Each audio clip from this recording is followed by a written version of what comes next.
right, welcome back to the party, everybody. I am your host, Much, aka the Indian Jesus, here to resurrect the second coming of common sense. How's everybody doing tonight? Everybody hit that like and subscribe. You know I would do it for you. And let's party. What is good? Oh my goodness. Coming in hot.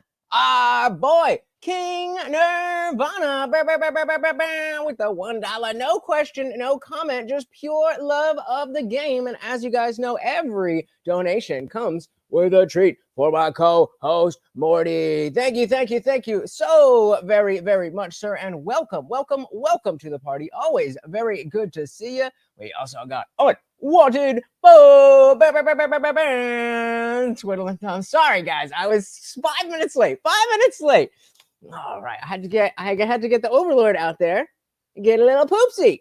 Thank you very, very much. What is going on? We also got Box. Welcome to the party. Oh my goodness. We are back in Swole Stream territory, guys. Shout out to the Funk Master General with another $5.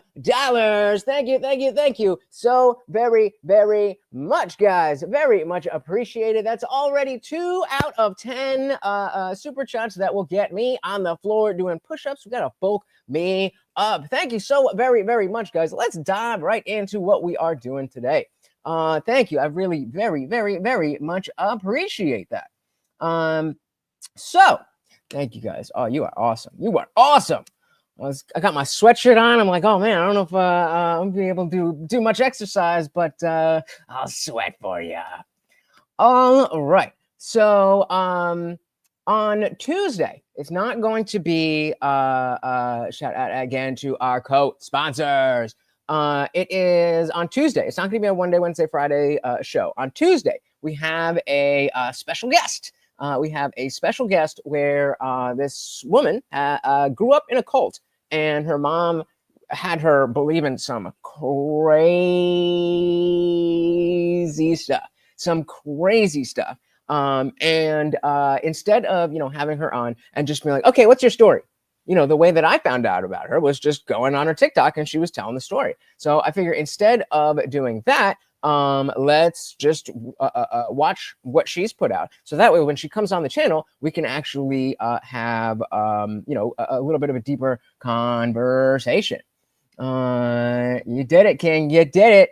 The power of suggestion. Very, very, very much appreciated. Shout out to Negus. Welcome. Said, you are old. Gray hair, indeed. I just turned 35. So depending on how old you are, that could definitely be old. Box, I came across a lady the other day that was Mormon. Well, it's not just that she's Mormon. It is that, she was definitely Mormon, but she was, it was a whole thing. What is going on here? It was a whole thing, and it's more than just this is Mormonism. Oh, we can't do that. Okay, hold on. Is this someone? Let me make sure we're on the right one. Gang. All right, are we there? We're there. We're here. All right. So this is her name is Lydia. Her channel is Honeststorytime. If you want to see, it is in the description below. And yeah, we let's just check out this story because it is wild. He said 21. You can be my dad. Oh, what? I would have to be 14 years old? I mean, technically, I lost my virginity at 50, but that's neither here nor there. So hey, we got Bobius Prime in the building. Welcome. Always good to see ya. But yeah, it's more than just Mormonism, because Mormonism is weird for sure. But the let's just do this, guys. It is wild. As always, guys, if you cannot hear the video, please do let me know. Hey, we got our boy Nick in the building. Welcome to the party. Let's dive right in, and you guys will see exactly what I'm talking about. Growing up, I was amazed at the stuff that my mom knew.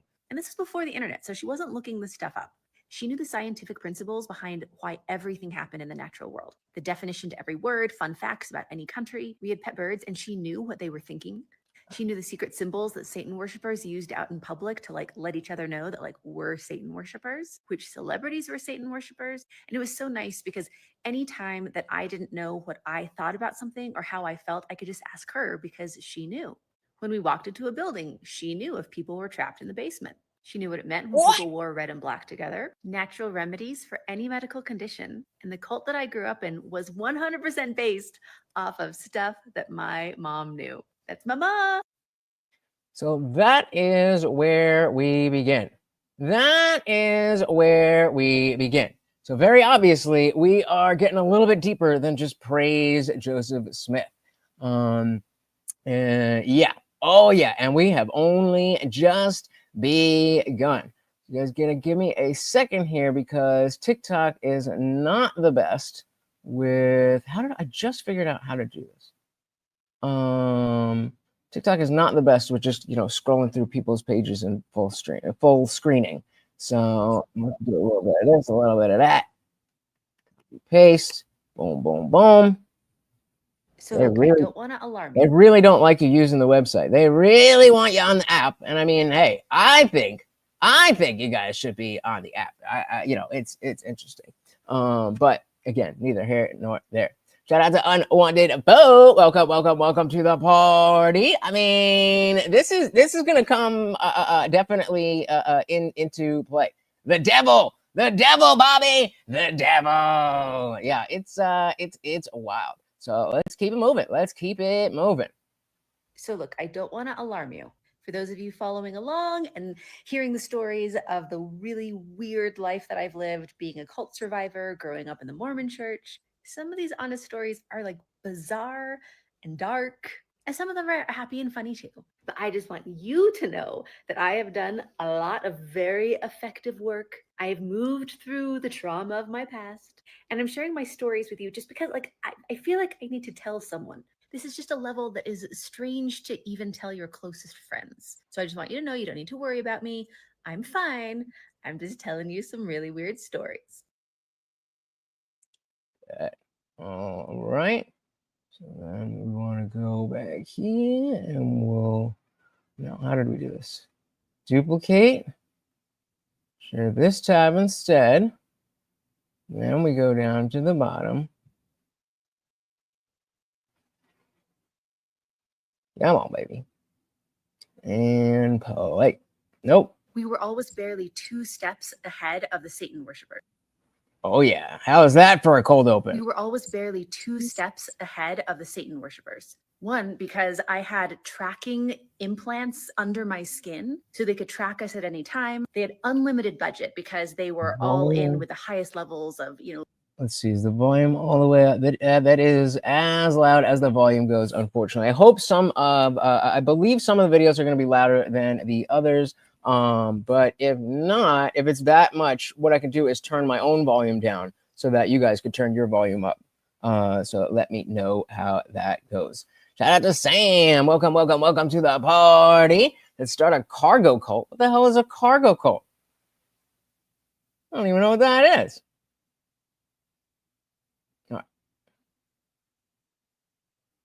Leadership and government. So time they had unlimited budget because they were all in with the highest levels of leadership and government. So just unlimited budget, they could take helicopters overhead and find us. One day my ear was hurting, and so my mom got a flashlight and she looked in my ear and she pulled on my ear and then quickly put something in the garbage. And I'm like, well, can I look at it? And she's like, no, it was a tracking device that I found in your ear. And I'm like, well, I want to see it. And she's like, no, because if you see it, then it can trigger your brain with all of the brainwashing that you've had from the Satanic cult, and it could completely destroy your brain. So don't look in the garbage.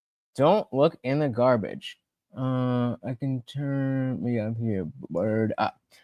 King said a cult that only wears cargo shorts. I'm not funny. No. I mean, you are funny. That one was not. Shout out to Hatebreed 516. Welcome to the party. Love the name. Shout out to Hatebreed. Very good to see ya. If you're smelling farts, it was me. Welcome, welcome, welcome to the party. Yep. You're in one. Oh, you guys are funny. All right. All of the brainwashing that you've had from the satanic cult, and it could completely destroy your brain. So don't look. Shout out to Kelly Green. Indeed, her mom was definitely part of it. And it gets deeper and deeper. So I'm not really going to be doing too much commentary on, what she's saying. It's just more of her telling her stories. But again, she is going to be live on the channel with us on Tuesday. So make sure you're subscribed. And make sure you turn all the notifications on, all that good stuff, because she will be here. We're going to go through this whole story, and whatever you guys want to ask her, she'll be here. Cult, and it could completely destroy your brain. So don't look in the garbage. One day my mom found a tracking device on the car, and then there was the moving in the middle of the night. So sometimes we would get a call from the wrong number, and my mom would ask God if it was the Satan worshipers that had found us, and God is like, yeah. So when we lived with my grandmother, we would sleep on the floor in sleeping bags. And then we get one of these mysterious calls, and then we would move in the middle of the night and we'd like go somewhere else. But because my mother was totally... Oh no, she's coming right here, bro. She's gonna be right here. You don't need TikTok for this. Obviously, I have TikTok, so you can watch her story from here. Again, I did put the link to her account in the description if you do want to, follow her and all that stuff. She has been putting out more stuff since she's agreed to come on. So, we'll see. Yeah, I mean, you can ask her what I'm not. That doesn't necessarily mean I'm going to pull it up, but I'm sure she'll be able to see the chat. And so, Kelly Green said, sounds like a cultist, like double brainwash. Convince someone they have a secret, time-sensitive brainwash that could take her mind over. Yep. And getting pretty close. And we'd like go somewhere else. But because my mother was totally financially dependent on the cult leader, I don't know anything about her except what's in these videos. So the stuff like this is what we want to ask her on Tuesday. My grandmother, then we'd run out of money and then we'd run out of food. So I had a lot of times where I went hungry, and then we'd go back to my grandmother's house because the Satan worshipers had found us again. And who was the leader of this group of Satan worshipers that secretly ruled the whole world? My dad. Dun, dun, dun.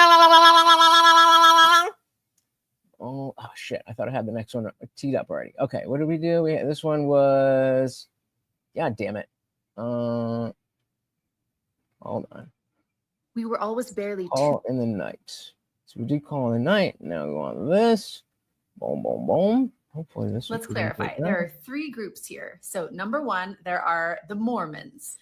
A lot of times the difference between a cult and a religion is size, and there are way too many Mormons. Wait. Sorry. Get you that full screen. Let's clarify. There are three groups here. So number one, there are the Mormons. I hate TikTok on the website. All right. The comment here says, wait, was your mother telling the truth? You were actually being tracked by Satan worshipers, and your grandma was a part of a separate cult? Let's find out. Three groups. Let's clarify. There are three groups here. So number one, there are the Mormons. A lot of times the difference between a cult and a religion is size, and there are way too many Mormons for it to be officially considered a cult anymore, I guess. So we've got the Mormons, and I grew up Mormon in Utah. Two, we've got the cult. So the cult is where I grew up. So yes, we were Mormon, but then my grandmother also created a cult that I grew up in. So now we got cults on cults on cults on cults. And shout out to Nick Lucetti. He says, share it on Facebook to see if the algorithm, see if it works for the algorithm. And we already have a new person in here. It's that quick, guys. It's that quick. It really does help. It does not matter if you think anybody's going to click on the link that you share. Just share the video, and that already tells YouTube, oh, people like this. Let's show this to more people. Thank you so very, very much. We also got Brandon Murphy. Welcome. Said Child Hunter, more like that, or minor. Yep. But it's early in the story, guys. It's early in the story. So remember, we got the three groups. There's a Mormon group. Then there's the cult that her mom was in, And then, or no. Yeah, wait, let's start this one over. I forget what she said. A lot of times the difference between a cult and a religion is size, and there are way too many Mormons for it to be officially considered a cult anymore, I guess. So we've got the Mormons, and I grew up Mormon in Utah. 2, we've got the cult. So the cult is where I grew up. So yes, we were Mormon, but then my grandmother also created a cult that I grew up in. And then there was the story of the cult. And in that story of the cult, we were being chased by Satan worshipers. So that's the third group. So grew up Mormon, but also in a cult. And that cult believed that we were being chased by Satan worshipers. Hope that helps. So if you're wondering, how do you grow up in a cult, but not in All right, I'm getting smoother with it. All right. So let's. So if you're wondering, how do you grow up in a cult? Boom. Oh, baby. All right. Yeah. Utah scares the F out of me, and that rural Idaho. That sounds like a liberal if I ever heard one. No, I mean, ain't nothing wrong with Idaho, but Utah is wild. And guys, if you are watching and you are not subscribed, 5 minutes after you hit that subscribe button, you can join the party. So this comment is just saying, I need more. So if you're wondering, how do you grow up in a cult but not notice? It's because of secrets. So what I was told. So interesting. A comment who Box says you grew up in a cult because your parents grew up before cell phones. Are you not aware that cults exist right now? Oh Jesus, what do we got here? Where'd it go? Oh, okay. I was like, what are we doing? I got a whole setup here. All right, we're good. Boom. Yeah. So I mean, it definitely helps to not be able to look stuff up, but there are definitely cults. Notice it's because of secrets. So what I was told is that I could never tell anyone my real name. I could never tell anyone my address or my phone number. We would go to a new town. I would make some friends in school and then just disappear in the middle of the night, in the middle of a school year. There was an elementary school that I went to and then disappeared in the middle of the night. And I actually ended up going back to the high school in that same area years later. And people were like, where did you go? I never said goodbye to anyone because it was all a secret. I was told that if anyone knew any sort of personal information about me, then the Satan worshipers would find us and immediately unalive my brother and I. I actually had a bit of fun with it because everything was a secret. When I would go to a new school, I would just change my name because we were trying to be safe. Sounds fun. And so I have gone by so many different names in my life. So because I was told this whole So let's grab some of what you got. I see some new people. Shout out to B. Hey, welcome to the party. So I was born and raised in a cult. I didn't know better. I was born and raised a Jehovah's Witness. It was my everything, and I would have died for my faith. I turned away. And yeah, I mean, it's scary how easily people can get locked into this. And it sometimes is about people struggling with things, but sometimes it's just about good salesmanship.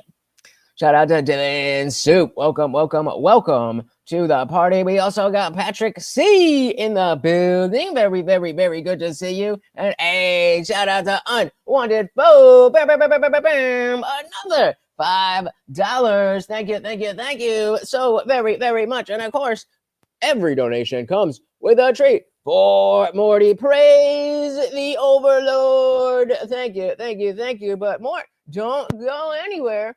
Oh, finally, he finally got the membership. But we ain't done. Shout out to, speaking of which, Box with that gifted membership. Shout out to Daniel Cabrera. Couldn't think of a better person to get it. Thank you so very, very much, sir.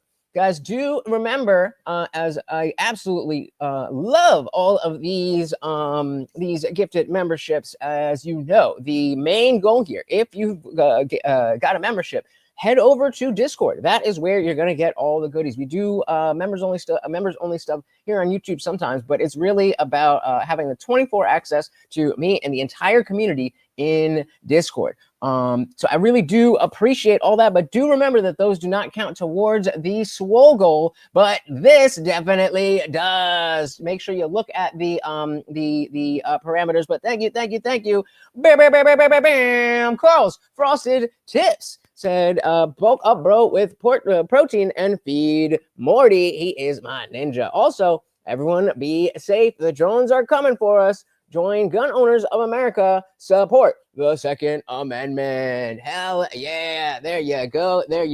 And look what I got. My protein. I almost just spilled that on the computer. Thank you. Look at that milk mustache. Thank you so very, very much, guys. I think that puts a Unwanted Foe as our sponsor. Thank you so very, very much, sir. All right, let's dive back in here. And so I have gone by so many different names in my life. So because I was told this whole cult story, but told to keep it a secret, there was never any sort of, I told a friend how crazy my life is, and she was like, what? That doesn't even seem real. And no matter how insane you're... Yeah, I mean, think about how isolating that would be to just think that that's normal, because, well, I mean, that would be your normal, and then not being able to have a frame of reference for somebody else to be like, wait, that's not normal. Whatever your normal is normal. Crazy.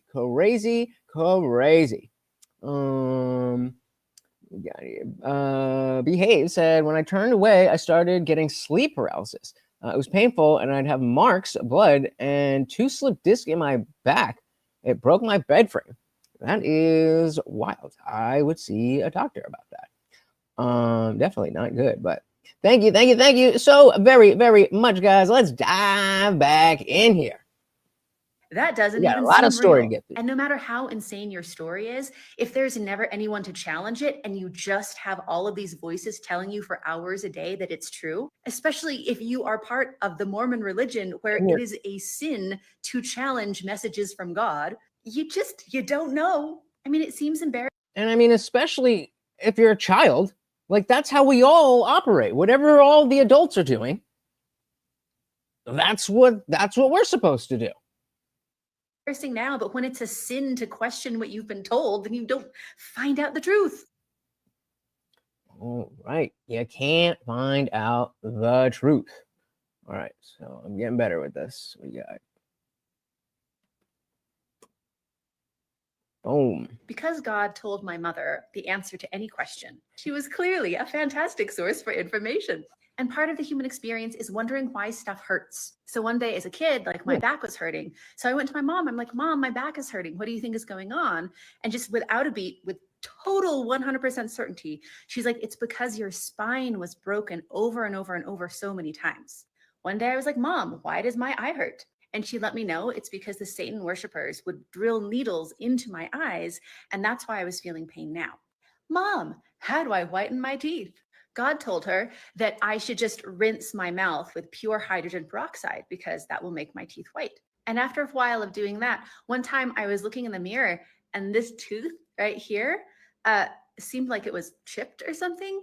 And so I started messing with it, and I just realized that my teeth were just disintegrating. Like, I could just scrape them with my fingernail, and my teeth were just like peeling away. And luckily, when I asked my mom about it, she let me know that God let her know that I should probably stop doing that. Convenient how information from God comes at the perfectly right time. Shout out to Black Salami TV. Welcome to the party. All right, let's keep it moving. Again, this woman will be on stream. This is why children's testimony is no longer valid. This woman will be on stream with me Tuesday at 7 p.m. Eastern. This is why children's testimony is no longer valid in court. My grandmother, the cult leader, had 2 sources of information. She knew about the Satan worshipers because, 1, God was telling my mom about what had happened. And 2 clues she was getting from me as a 3-year-old. So here's a very early memory that I have. I'm hanging out with. Let's grab some of these. Sorry, I'm not used to, again, with the TikTok, it's got me all over the place. I'm doing my best. Shout out to Carl. Welcome. Said, no one is immune to joining a cult. Yes, I put a poll up there. Would you be able, what was the word? I forget what was the wording I used. Would you be immune to joining a cult? And smartly, many of you, or no, I get, wait. So immune. Oh, okay. So I had it mixed up. Yes, Carl, you are absolutely correct. The 65% of you who say that no, you are immune are wrong. You're wrong. As Carl was saying, no one is immune to joining a cult. Carl says, I was born into one, so I'm less susceptible than most, I think. Most people haven't even figured out that society is a cult. And that is exactly where we are going. Welcome to the party. We also got James Dakota. And I guess my parents didn't love me. They would have gotten a cult for me if they did. That's real love. Welcome to the party. Where we at? Oh yeah, it's all about the mama. Yep, you got it. And there is plenty explanations coming. She was getting from me as a 3-year-old. So here's a very early memory that I have. I'm hanging out with my grandmother, maybe 3 or 4. Hey, wait, before we jump in, we got our boy Guam Tech. Welcome to the party. We are checking out this woman's story time about being in a cult within a cult within a cult. And Tuesday, 7 p.m. Eastern, she will be on with me where we will be able to talk to her. And I figured let's learn her story so that when she's here, we can actually ask her about, like, hey, what is all this stuff that we could just watch right now? Welcome to the party. Memory that I have. I'm hanging out with my grandmother, maybe 3 or 4 years old.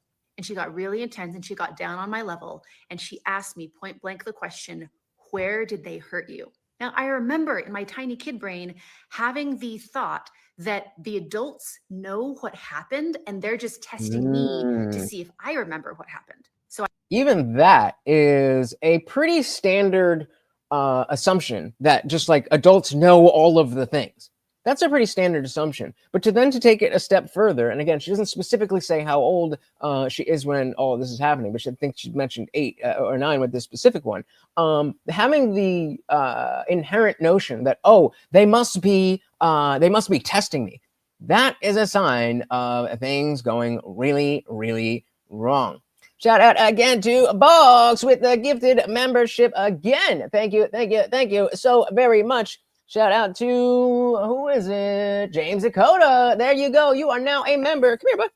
And of course, a treat for Morty. If one of the mods could drop the Discord link one more time, James, make sure you join that Discord and let me know that who you are if you use a different name, because you now have full access, including the after parties. Thank you so very, very much, Box. Guantex, I would love to hear what she had to say about a Trump cult versus a woke cult. Me too. That is exactly why we are bringing her on. As we're going through, take, even if you want to take notes, maybe some stuff will be answered by her as we continue on.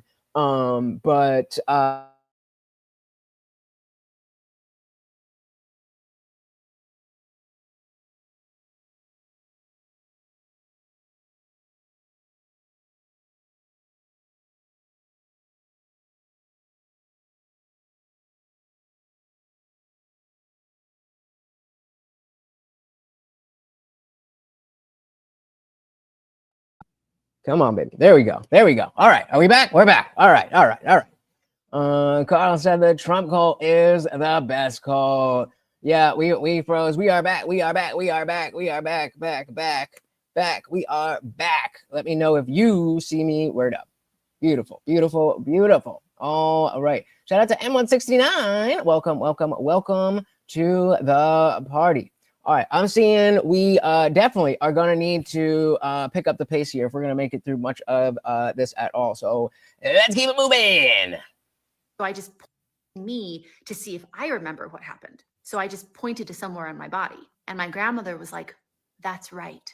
So then it confirmed to me as a kid, like, oh, okay, like she's just seeing if I know the answers, and I must have the right answers because the first thing that popped into my head was the right answer. So then she goes on to ask me, what? Wait, y'all, can you hear me? You can't hear me? I feel like somebody would have said that I was muted. Let me know if you heard that. Did they hurt you with? A stick. I remember these are my real answers. And then she's like, what color was the stick? First color that came to my head, red. And after every time, she's like, yes, that's right. That's right. That's right. And when Straight up brainwashing. This is just what brainwashing is. I was older, I told my mother and grandmother that I don't remember any of this happening. And they told me that that was the result of all of the people going without food and water and fasting and praying for us so that God blessed me with forgetting the horrible things that had happened. Damn, bruh. Damn, bruh. And it goes, we've only just begun, baby. We've only just begun. There was nothing I was more scared of in my life than my dad. He was this cult leader. He had hurt me. He had passed me around with his friends as an infant. He was in the highest levels of government and power. He was following Satan. He was so, so, so scary. And every so often he would find us. So he might get in touch with a bishop in our Mormon church, and that bishop wouldn't know the whole story of how we were running for our lives. And they would, give him some sort of information. And then all of a sudden he would call or he would find us. It was terrifying. We would move in the middle of the night. I wouldn't say goodbye to any of my friends. We would start a whole new life. I would change my name. And when I found out that everything that I had been told about him was a completely made up, fabricated lie to keep my brother and I terrified, I sat on that information for a long time. Until now, right? Essentially, until now. All right. Yeah, we're gonna be a little less. I'm gonna be a little bit more strict on the chat because yeah, I really do want to get. It's so interesting. I really do want to get as far as we can. Shortly after my grandfather died, I was meditating and I heard a voice, and not a cult voice. I'm not my mom. That's not where the story is going. I've never had this experience before or since in my life, but I'm meditating and I audibly hear this message of your dad is going to die and you will have never known him. So the short version is that I found my dad and we ended up meeting up after 25 years of having no contact with him. I met up with my granddaughter, or his granddaughter, my daughter that he didn't know about, at a random Starbucks because we happened to just live like 5 hours apart. And I saw him for the first time in 25 years sitting in that Starbucks with my little sister that I didn't know about. And he was just like,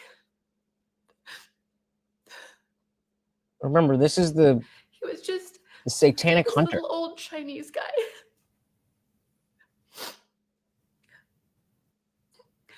And like, it was so clear that he wasn't evil. And we both just broke down crying and hugged each other. And after 25 years of no contact, my whole story shifted from, this is an evil person that will never give up looking for you, to, this was a dad that never gave up looking for his kids. For 25 years, when everyone told him, like, you're never going to find your kids, This is what dogma does. This is what dogma does. I will never, ever get off of that point, whatever. That I will die on that hill. Dogma is the worst thing for humanity. Never stopped looking. And I went over to him and he took out this picture from his wallet. And it was just this crumpled, worn picture of my brother and I from when we were little. Yeah, so that was the story that she's been told this whole time, and now she's kind of skipping forward to when he actually, when she got out the cult, she had her daughter and all that, and eventually did meet him. But yeah, exactly. That's what she thought this whole time. That exactly that, because that's what her mom and her grandma told her, and she believed it. Because why wouldn't you? Back when we were with him, and his wife said he has looked at this picture every single day Oof. for 25 years. That's what dogma does, guys. That's what dogma does. This is terrifying, and I knew that I wasn't alone. This is terrifying, and I knew that I wasn't alone in this, because what I found out is that the cult that I grew up in, this was not an isolated idea. This was a thing that happened in the 80s called Satanic Panic. Things are still happening like that today. Yeah, so as she was just bringing up, the Satanic Panic, that was right around this another one right over my head, yeah, damn it. Yeah, this was a thing that happened in the 80s called Satanic Panic. Things are still happening like that today. There are still people in prison for completely made up stories with this whole fervor. Well, I mean, Biden may have let some of them out recently, but... And I too had a therapist. My mother also found someone that knew the truth about Satan worshipers secretly running the world and abusing children in ritualistic ways that would control their minds for the rest of their lives. Her name was Susan, name not changed. And if I looked her at the evil things that the cult had done to me, I would get a fruit roll-up. This girl loves her a fruit roll-up. Is that it? Oh, okay. All right. I guess you like Susan be fucking shit up. All right. We're bringing more family into it. Sadly, I am the only one that got out of the cult. So the comment. Sadly, I am the only one that got out of the cult. Hold on. I got you. Make sure we're good. Okay. So the comment on the TikTok says, "I'm so glad that you were able to find him and that you got to meet him," meaning her dad, "after 25 years. This is such a heartbreaking story. Did your brother ever get in contact with her?" So that is where we are headed next. He said, "Thank God she got out of that cult, and you too." Yep. Like Salami said, Biden loves him some children. He's always snipping them and stuff on live TV. So yeah, I mean, I don't know why he wouldn't let some of them out of prison. M169 said, "Parental alienation is fucking sick." Why can't I get my hand through my hair? Sorry, parental alienation is fucking sick. But I also realize it can be a gray area. Do we force kids to have a relationship with a parent when the child doesn't want to? Tricky situation at times. Yeah, I definitely agree, and I think this would be a great thing to bring up to her. Having, because I mean, you guys know I have my issues with my mom and whatever, but it's nothing like that. And then they're more or less accepting of the fact that, like, oh, okay, I'm an atheist. So I mean, for me, it's more of like, just for my own mental health, I minimize contact with my mom because it's the best. But she's not some horrible person where I would say it would be fair of me to just kick her out of my life forever. But you get, you get into that gray area, and it's like, okay, well, this is pretty bad. But then the question is like, okay, well, at this point, we don't know if the mom was in on it or if the mom suffered from the same thing that she did from grandma. So let's keep it moving and figure it out. But definitely agree. There's a whole trend on TikTok of estranged parents being like, "My ungrateful little fucking child is," and not good. Those parents, or those kids rather, absolutely have no, they don't owe their parents anything. And I personally feel in general that the idea that you like were, they birthed you and raised you, like, you wanted to do that. I never was like, hey, can I be part of this? No. You brought me into this world, and therefore it is your responsibility. You're not doing me a favor by raising me. That's your job. And so again, I completely agree. A gray area sometimes, but sometimes it's a little bit more black and white. All right. So again, talking about her brother. Sadly, I am the only one that got out of the cult. Ooh. My brother is a grown man in his late 30s that lives in my grandmother's basement. He's never had a job. He's never gone on a date. He's never gone to college. Part of the cult structure is everyone is financially dependent on my grandmother. So my mother doesn't work, my brother doesn't work, and they both live in the basement. My brother. Okay, so again, that's starting to sound like maybe mom is more of a believer in this because of grandma than someone who is specifically manipulating her child and lying. You know, it's really, really hard to tell. My brother has been in the same basement room for over 10 years now. They bring him food to his door. Damn. He has no contact with the outside world.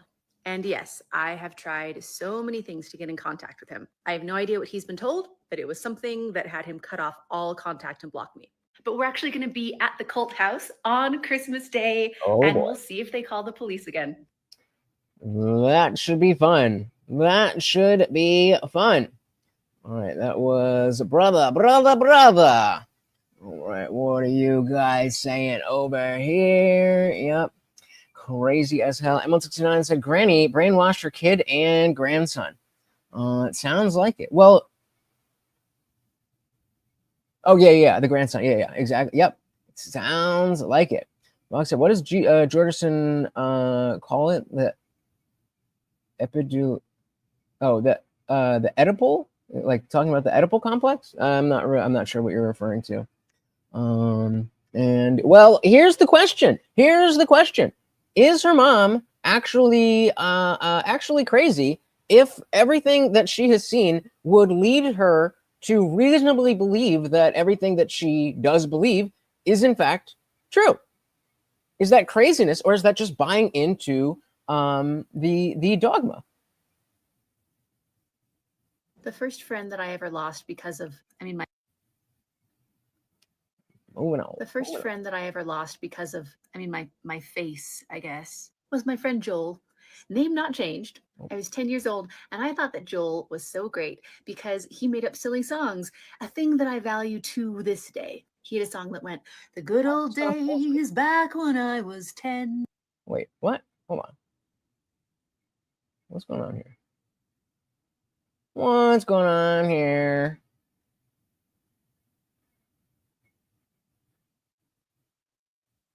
What is happening? Okay. Let's try this again. Hold on. There we go. All right. Got that. We got that. Hey, unwanted foe with another 5. Thank you, sir. And of course, we know our boy is feeling it. He's like, give me the food, give me the meats, Thank you. Said unwanted foe. So the grandma could potentially be a victim of her own parents in this mess too. Also, very, very true. Hey, what you got? Funky Funk Master with another 5 as well, guys. That takes us past the halfway mark. 4 more, and I'm on the floor. I'm so skinny. You need to bulk me up. Let's hit that goal, baby. Let's hit that goal. Thank you. So very, very much. Shout out to Unwanted Foe out sponsoring himself. Thank you. Oh, and Box with another $2.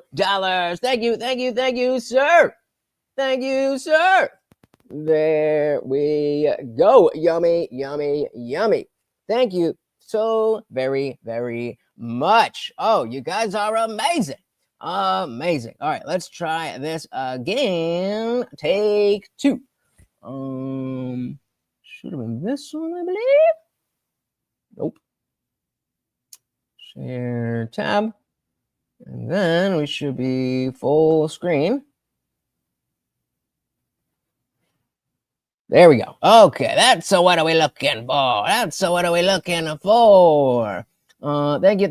you, gentlemen. Very, very, very much appreciated. Let me get this banner for y'all. Thing that I value to this day. He had a song that went, "The good old days back when I was 10," which I thought was hilarious because we were 10. Joel and I would hang out, make silly songs. We had a great connection. And one day he came to school and he's like, "I can't be your friend anymore because you're black. Take a good look." Yoink. I'm not black. And I told this to Joel. I'm like, "I'm not black, Joel." To the Mormons, yeah, you are. Yeah, you are. If you ain't white, you're black. If you ain't white, you're black. Oh, I didn't even read this. My bad. Yeah, the Oedipal mother. I thought you might have been talking about that. So, where does he go? Box says, an Oedipal mother is a mother who entices her children to stay with her by promising to take care of them if they don't leave or do difficult things. Indeed. Okay. Yeah, I hadn't heard that. The Oedipal mother thing. But certainly seems like it fits. Absolutely. Thank you guys. Very much appreciated. And look at that like count. You guys are blessing me. Thank you so very much. And of course, guys, if you're just watching, you're not subscribed, hit the button. 5 minutes later, you are part of this conversation. Let's go. And I told this to Joel. I'm like, "I'm not black, Joel." And Joel said, my dad said, "If you're not white, you're black." Oh, I said I didn't even remember she said that. Joel's way, because that sort of idea in life, especially one just so instantly adopted as a kid by your parents, it's just a really bad idea that creates a lot of unhappiness. So, Joel, if you're out there, bye, Joel. Good vibes. I hope you got better. Bye, Joel. All right. Husbands beware. I figured if he was going to be my husband, then he should probably know that we would be hunted by a satanic organization our entire lives. Now, rule number 1 of growing up in a cult is you don't talk about the cult. So when I went through the details of being actively hunted by a satanic group, that our children would be hunted, that we'd probably have to change our names multiple times, move in the middle of the night like I had my whole life. I would be shaking and crying. Like, it's really hard to talk about something that you've had all this programming that you should never talk about. But I wanted to be transparent because this was going to be his life. With the first boyfriend that I told about this.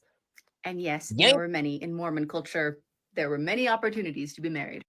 If you don't know, Mormons will basically, because they won't have sex before marriage, so they'll just get married just to get married. Shout out to Am. Welcome to the party. Nobody is actually black, but of course. Yeah, definitely insane behavior, and it is addict behavior. It's the addiction to whatever it is that keeps you in high status in the cult. And that becomes all encompassing, just like an addiction. We were super serious, ring shopping, but I told him the story and he got real scared, and then we broke up. All good. He was prone to cowardice. But then when my next boyfriend wanted to I'm gonna assume she was being sarcastic there. Marry me. And I told him, with the shaking and the crying, he left the house. I thought I would never see him again. But he didn't actually leave the house. He slept in the winter in his car all night long, being terrified and having all of these recurring dreams about a satanic cult finding him. He knocked. Well, I'm Zach here. So my wife and I have been flirting with the idea of low contact with certainly family members. No cult involved, but one of the step parents is a complete dick, completely brainwashing one of our parents, our kids, and force them into denial of doing anything to help themselves. The family member's a good person, as they usually are. But their lack of change causes so many unneeded problems. And yeah, that is exactly the same problem that you're seeing here, that because they want to be so insulated that they have to be so vitriolic to the outside. No. This is a cult within a Mormon cult. So this is in Utah, where there's all I don't know how you just normal Mormons. Then there was a cult inside that. And then the grandma, supposedly at this point, a grandma created a third layer cult where there was satanic child hunters coming after her and stuff like that. So it is based on Mormonism, but it's way deeper than just a regular old Mormon. Recurring dreams about a satanic cult finding him. He knocked on my door the next morning. He said that he was in. And even though I'd only met him 3 months ago, we became engaged. At the time, it seemed 3 super brave and romantic, but after almost a decade of a super abusive marriage, it might have just been that he found someone with a high tolerance for abuse. Yikes. Yikes. Deeper and deeper the rabbit hole goes, ladies and gentlemen. Deeper and deeper we roll. I first learned that I could read minds she can read my mother when God started giving her all of this information that informed the story of the cult that I was raised in. God also gave her information about our special spiritual gifts. And I believed her, not just because growing up Mormon, you find out that it's a sin to doubt anything that your parents say, but because I was programmed my whole life to believe that if I ever doubted what my mom said and didn't instantly obey her or believe her, then I would be found by this group of Satan worshipers and be instantly unalived. So, and I want you guys to keep in mind that obviously, if I felt the same way about what she's talking about, than I did about, just general Christianity or any of that stuff, then you would know it. But I can't help but obviously see the parallels that, someone, an authority, told me this thing that doesn't even make anything close to sense. But because it was, one, so ingrained, and two, so everyone around me believed it, then I was able to fall into it. Exactly as Carl was saying before, anybody can fall victim to this. So it doesn't have to do with whether or not you're crazy. It doesn't have to do with whether or not you're stupid. This is about how the human brain works. And there's levels to this shit. So I was motivated. And my mom would reinforce this all the time. So I would just, say something like, "Oh, hey, did you get bananas from the store?" And then she would look at me in a really like solemn, meaningful way. And she's like, how I got bananas from the store? You read my mind.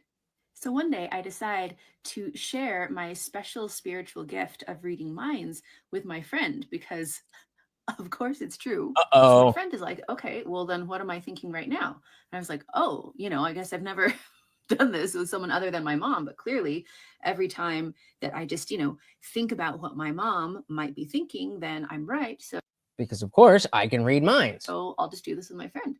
So I thought what she might be thinking. I don't actually remember what I guessed, but I totally remember what the answer was. So she's like, "Okay, what am I thinking right now?" And then I made a guess. And then she just looked at me in a really disappointed way. She's like, "Cows, Lydia." I was thinking about cows.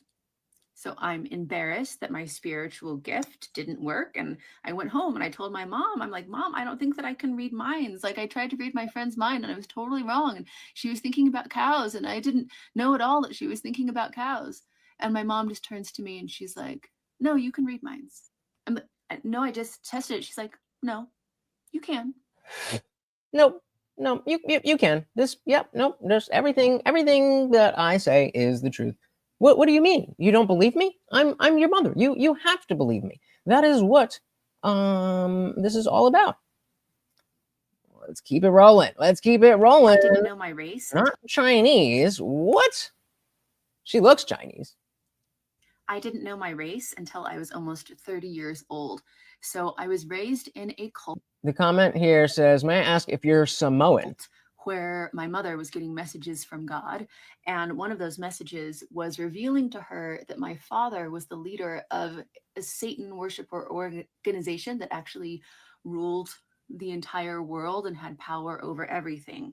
And so the one thing that she knew, well, in addition to all the other stuff that she knew, was that my father, because he was this evil person, lied about everything. And that also included his race. So she's like, "Well, you're definitely not Chinese," because we know that that was a lie. So I find out later in my life that this whole cult story that I've been told is a lie. No. I get out of the cult. I find a lie. No. My dad, and I find out he's Chinese. So am I. So I'm half Chinese. Family has been in Taiwan for many, many generations. And then the other half of me is Caucasian, but we have that tracked all the way back, because growing up Mormon, family history genealogy is very important. Lots of whites. So mainly Chinese with a little bit of Mormon white peopleism. All right. What else we got? Oh, they caught me. They caught her. How did they catch her? The stakes were very high. These cold opens are The stakes were very high. I was told that if this group of Satan worshippers led by my father were to ever catch me, I would be kidnapped, instantly unalived, or more likely be trafficked in their satanic ring. That what had already happened is they took me to these secret, like, underground locations. They had passed me around as an infant, broken my bones over and over and over, and had me home by dinner time, because with the power of Satan, they also healed my body with all the ways that they had damaged my body. Why, you may ask? The power of Christ compels you. Because if they can put you through enough trauma, then your brain, like, splits into different personalities, and they can have full control over your brain. And that I could be triggered at any time, so that all of this satanic programming would come back and they would just, like, rule me. So, and again, think about how crazy it sounds for her to be saying this now. But why wouldn't you believe it? Why wouldn't you believe it if that's all you've ever known? Shout out to Dietrich. Welcome to the party. And cults, you make more money as the leader, but have more fun as a follower. Well, I mean, tell that to Jonestown. Actually, I don't know. Maybe they were having fun before that. Who knows? But welcome to the party. We are checking out this lady Lydia. Her story of growing up in a cult within a Mormon cult. And she will be on the channel here live with me Tuesday, 7 p.m. Eastern. Let's keep it rolling.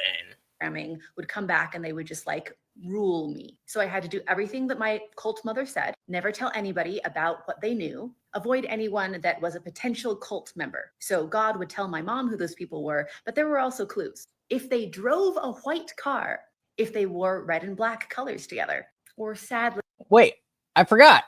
I have a white car.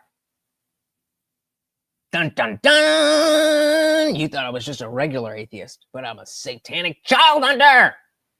If they were Asian, and you can imagine, as a half Chinese person growing up in like an all white culture, the internalized racism that came from being terrified of Asian people. Like, if I didn't stick with my mom at all times and I accidentally wandered away from her in a grocery store, and one of these Satan worshipers said a secret keyword, and then it would break my brain, and then they would have mind control over me, and then I would be gone forever. Forever. One of them said, you have a white car and you're black. Well, she said Asian. So, oh yeah, I guess that counts, right? That counts. Let's keep it moving, baby. Let's keep it moving. So, I mean, you can see the story is getting, it's getting deep. It's getting wild. The sad so I knew that the alternative is being kidnapped by a satanic cult. Now we're getting there. I knew that the alternative was being kidnapped. So let's see. The comment here says, so I'm not even embarrassed by how obsessed I am with watching every single video. People are loving it. People are loving it. What do you guys think of this? Are you interested by this story? What you know, are you yeah, right, cultception. Yeah, what are you thinking so far? Are you excited for her to be here? What is good? So I knew that the alternative was being kidnapped by a satanic cult and being unalived, but being safe was not pleasant. We would either be with my grandmother, the cult leader, in her fancy house, but like very unwelcome in that house. I actually slept in a sleeping bag on top of the maid guest bed because there wasn't supposed to be any sign that I was there. And then I just kept up the habit. And I remember one of my roommates in college was like, why do you sleep in a sleeping bag on top of your maid bed?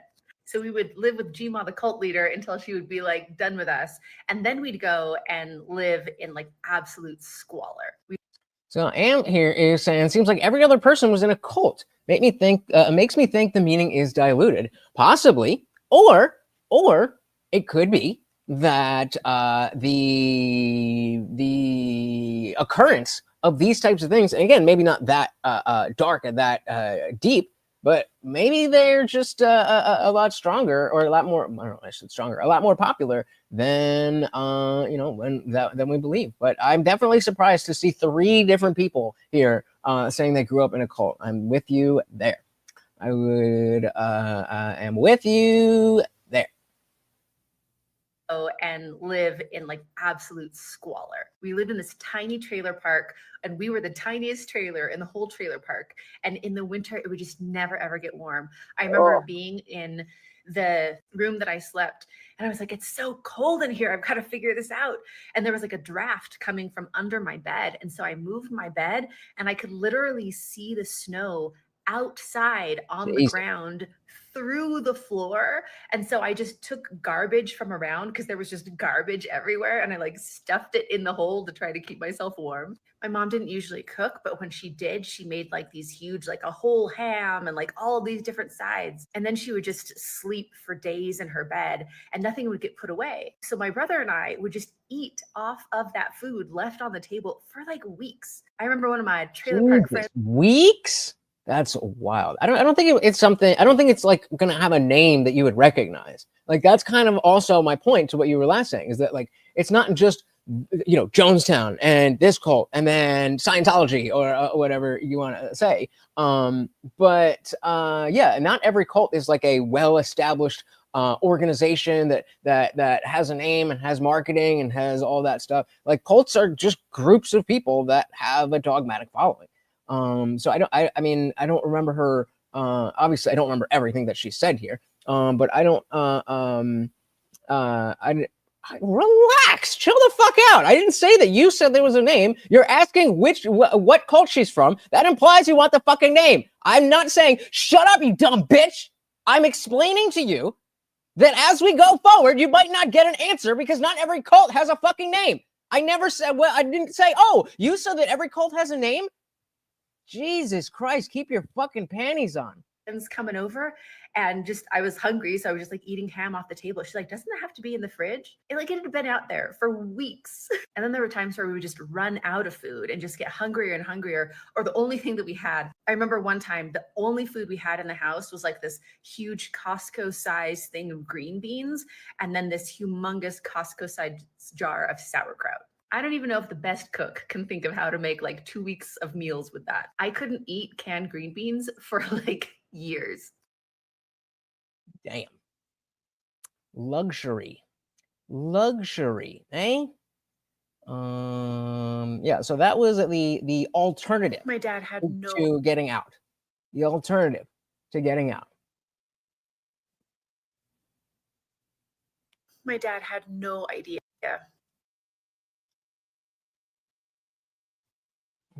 Right. Let's see what we got here. Damn, nobody said you. Nobody is saying. Why are you taking everything so personally? Chill the fuck out. You said, "I wonder what cult she's from." I'm now speaking using that comment to talk generally about the idea that not every cult has a name. Not, oh, you are so dumb, Amb. Stop taking everything so fucking personally. Jesus fucking Christ. My dad had no idea. All he knew is that his kids disappeared. He couldn't find them. Nobody would help him. And it financially ran him into the ground, trying to go to court and get some sort of contact with his kids. He lost everything, his house, his health, not to mention the emotional toll of having no idea where your children are. So when 25 years later, when I got back in contact, I was like, okay, Dad, I need to ask you some weird questions. So I went through the... Where were you? Because, I mean, obviously now, as she's telling the story, we realize that, he was just trying to find his kids, but she believes a lot of different things. Super clear, explicit questions. And one of them was, are you part of a satanic cult? And apparently in Chinese, cult means evil church. And my dad was just trying to be like so transparent and answer any question that I wanted answered. And he's like, well, when the Mormon community wouldn't help me find my kids, I got sad about it. And so I went to the Catholic Church for a while. Is that what you mean? Oh, well, I mean, that is an evil church, but hey. Oh, all right. Deprogramming. I know the story is bizarre, but this is actually Indeed, it is bizarre. I know the story is bizarre, but this is actually a really happy part of the story. So, out of essentially survival, I created a system for myself that worked with the principles of neuroplasticity, neuroscience, mindfulness to deprogram myself from cult programming. It worked like really, really well. So you're telling me that even if you adhere to a dogmatic belief, there's still a possibility that you could deprogram from that. Wonderful. And it saved my life. Years later, I developed a life-threatening eating schmidorder. And after years of trying everything and it just getting worse and worse and worse, it occurred to me that maybe that was like a programming I could deprogram myself from.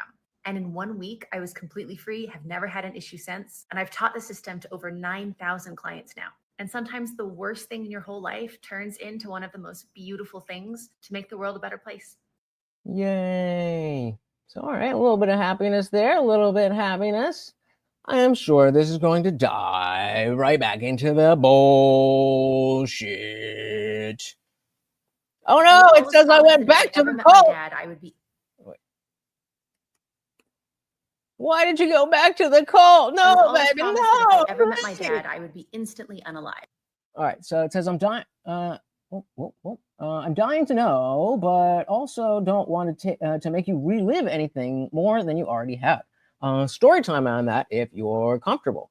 And again, that is kind of why I think this is a better way to structure this, where we can kind of understand her story without having to put her on the spot, and then asking all these questions to out of order and all that stuff. And clearly she's going to be happy sharing whatever she wants to share. So what we got? Promised that if I ever met my dad, I would be instantly unalived. And the entire story of the cult that I was raised in was resting on that fact. So when my grandmother, the cult leader, and my mother, who created this whole story, found out that I met my dad, it was real bad. My grandmother was literally screaming on the phone, "You've killed us all!" And she was just saying it over and over really loud. Like, So now again, I think it was Unwanted Foe, if I'm not mistaken, who brought up, well, maybe even the grandmother is being brainwashed by her parents.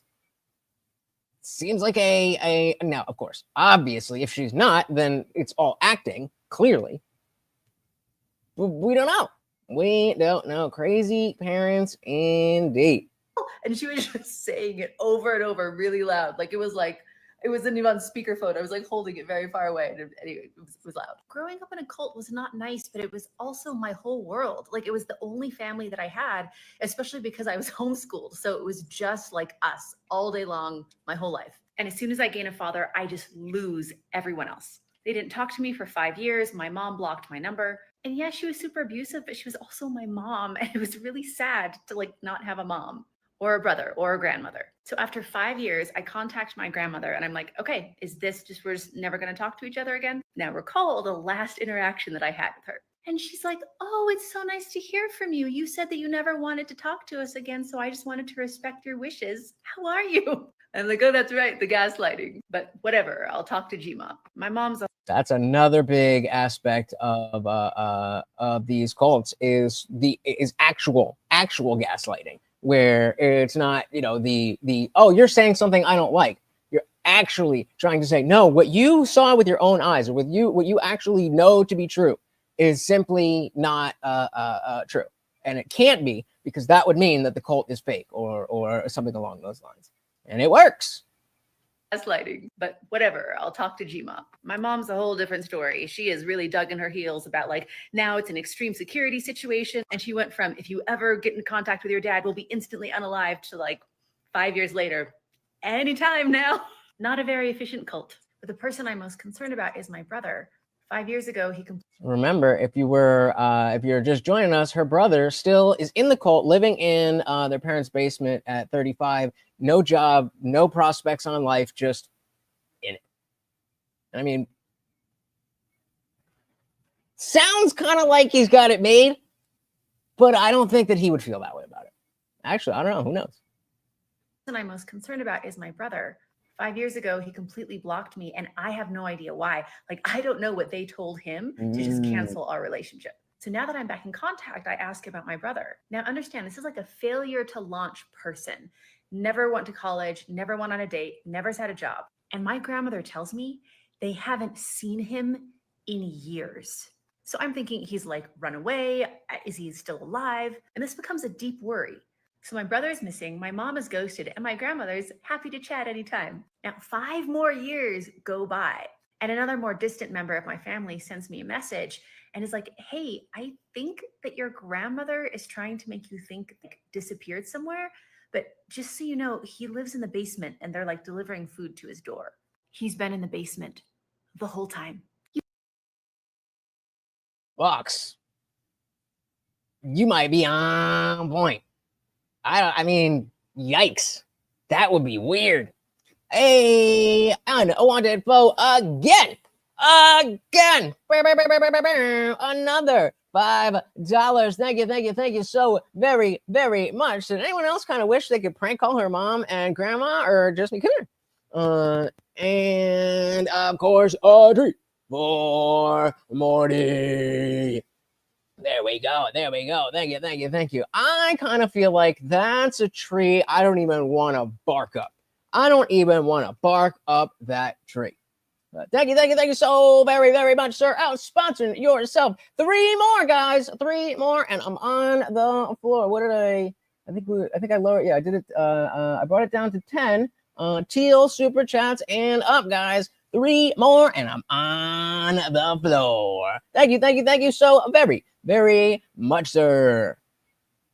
He lives in the basement and they're like delivering food to his door. He's been in the basement the whole time.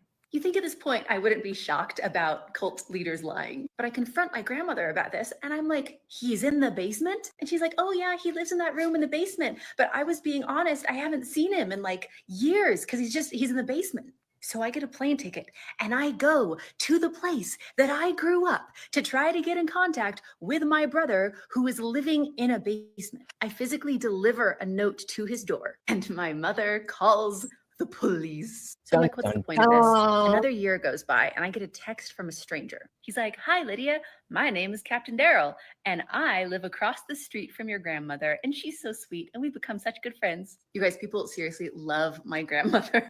That makes perfect sense to me. That leads into the gaslighting that I don't know specifically what she's talking about, but that definitely exists where to outsiders you want to appear as the nicest, clean cut, well-to-do, hospitable, all that kind of stuff, and then behind closed doors, it's a whole different story. Like, great cult skills right there. And he's like, it's so sad that she doesn't get to see you or her great granddaughter anytime you want. You can come stay at my house for free and visit your grandmother. And I kid you not, we had a road trip planned through my hometown within the next few weeks. And we were just driving through because like, what is there to see there? But we're like, cool, we'll come. So Captain Daryl has this whole thing arranged where he's going to invite my cult leader grandmother over and surprise her that we're there. And we're like, no, so where are we? She said, yeah. So she's talking to. She was contacted by the police, the captain or whatever. But yeah, that was him. And of course, because remember they, if I'm understanding correctly, it's because of the last time they went there. I think that she said it was on Christmas. And they called the cops on her. So then they were there to make sure that nothing else went there. Box is saying I would go check on my bro, but as you can see, they don't want her anywhere. Like, what are you gonna do? I mean, unless you're gonna bust into the house, which then again, now Captain Daryl's gonna come back. No, yeah, right. That would be fucking cringe. But Captain Daryl's gonna come back and arrest her now for legitimately breaking and entering. Can't be doing that. Black Salami said, indeed, they try very hard to keep their image looking good out in the world. So no one questions them. People will say stuff like, oh, it couldn't be them. They're too good for that. Exactly. Exactly. Surprise her that we're there. And we're like, I don't know how this is gonna go. And Miracle of Miracles. Dude, the family's all saying, all the ones saying he's fine. We don't want you to have any to the brother. They're saying you're fine. She's the evil one. You don't want to contact her. We will take care of you. So he's not stuck. He's choosing to stay in the basement. Carson, you can request a welfare check. I think cops have to respond to those. At least you would know he's alive. I mean, and it seems like she was in contact with him for most of the time. But the yeah, I know he's a grown man. What's the what do you mean? What's the implication of that? But yeah, the oh, true, very true. Yeah, shout out to, what was it, David Miscavige, where like the number 2 of Scientology, or the number 1 of Scientology, was his wife, and she just disappeared. And shout out to Leah Remini. If you guys have not checked out her little docu-series type thing on Scientology and the HBO documentary Going Clear, Scientology is fucking weird, bro. I don't know how this is gonna go. And Miracle of Miracles, it was amazing. My grandmother, especially like performing in front of this neighbor friend, she's like, "Oh, it's so amazing to see you." And it was actually really cool because she was getting to meet her great granddaughter, like my daughter. This is like 4 generations of women. And I'm like, feel free to invite mom over. And that evening, my mother walks into the house. I haven't seen her in 10 years. She hasn't talked to me. And I guess she's just dealing with the cognitive dissonance of not having the satanic people like break the windows and kidnap us all. But it was so nice. And like my daughter and I sang songs and we had dinner together. We traveled all that way. We showed up with love. We're having beautiful conversation. It's respectful. I'm creating very kind boundaries. And these are the cult people. These are the cult people. It's not that they are so deranged that they don't know how to act normal or polite or pleasant. It's just that this ideology is so deeply burrowed inside their minds. My mother is telling me that Satan worshipers are going to come and unalive me at any time still, but it's like happy tears and good vibes. And then I ask the question, can I see my brother? My mother gets up. She walks out the door across the street. Everybody like, yo, go check on your brother. Go check on your brother. Go check on your brother. And what did she do? She went back into the lion's den specifically to check on her brother. There you go. Shout out. Ain't nobody had faith in her. I have faith in her. She walks out the door across the street to the very home that my brother lives in. And she calls the police. Anyway, we're going to drive through around Christmas time and like see what happens. See what happens. That's going back into the lion's den. Yave said Scientology is enslaving its followers. Tom Cruise is their prophet. Well, L. Ron Hubbard is their prophet, but Tom Cruise is like their today leader. Black Salami said, oh God, Scientology is a scary one. They will pull their members off the street to stop people from questioning their beliefs so they can keep them brainwashed. There's lots of videos at the Science HQ. Montag said, good Lord, the cognitive dissonance. The bad lighting, what? Let's talk about this.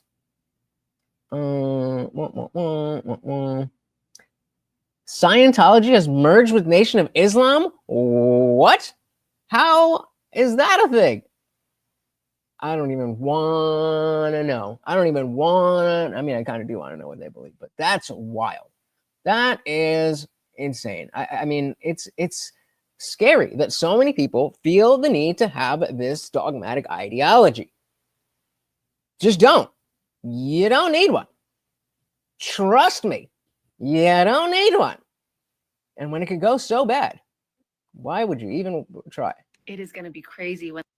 Yeah, no, my dogmatic beliefs are not the cult ones. It is going to be crazy when this house of cards falls. Here's the situation. There's my grandmother who's 91 now and still kicking it as a fiery cult leader. When I found out that the Satan worshiper story I grew up with wasn't true, I felt like bad. And I started calling some people that we were like new in our childhood to just let them know, like, hey, you believe this, but it wasn't true. And they were like, I don't know why your Gma would lie about any of this. She still updates me all the time. We're still fasting and praying for you. So it's like still happening. So that's Gma. My mother lives in the basement, completely financially dependent on my grandmother, doesn't work. So both brother and mother live in grandma's basement. This is getting convoluted. Have you ever done the Scientology thing where you hold the e-meter, or they do what are they? I forget what they're testing for. They just call it a stress test? I think they just call it a stress test. But no, I've never done that. I definitely would, just to see what it is. That is a great question to ask her when she's here. King said, "Where do you put your feet during one of those tests?" Where do I put my feet? Just wherever. Shout out to Always Sunny. And I know you haven't seen that. You got to see that. You got to see Always Sunny. Am, come on.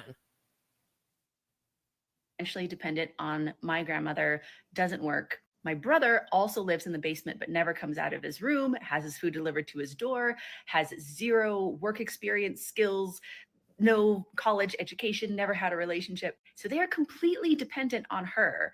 And when she passes, which, I mean, when you're 91 years old, you don't have too much longer. Where does the rest of that go? Now there's an inheritance, which I'm not going to see any of, I can tell you that. But here's my mother's relationship with money. When we were like living in squalor, going hungry, my grandfather gave her a little bit of money, to like feed her kids. And she went out to restaurants over and over and over and over until all the money was just gone. I mean, it was a wild week of Denny's Grand Slams, but then we were hungry again. So you know how people that win the lottery, they're oftentimes like even in a worse place, like in poverty within a year. Yeah, I think it's something like 70. Well, where am I? 70% of lottery winners within 1 year. Not only is all the money gone, but are worse off. Fact check me on the numbers, but it's very common, and it's just more. Let's not say proof, but strong evidence that when you give people who are not financially literate, if you just give them money, that doesn't help them. Give a man a fish, teach a man to fish. Even in a worse place, like in poverty within a year, that seems like the most likely scenario. So then how does she take care of her 40-year-old son as a 60-plus-year-old woman?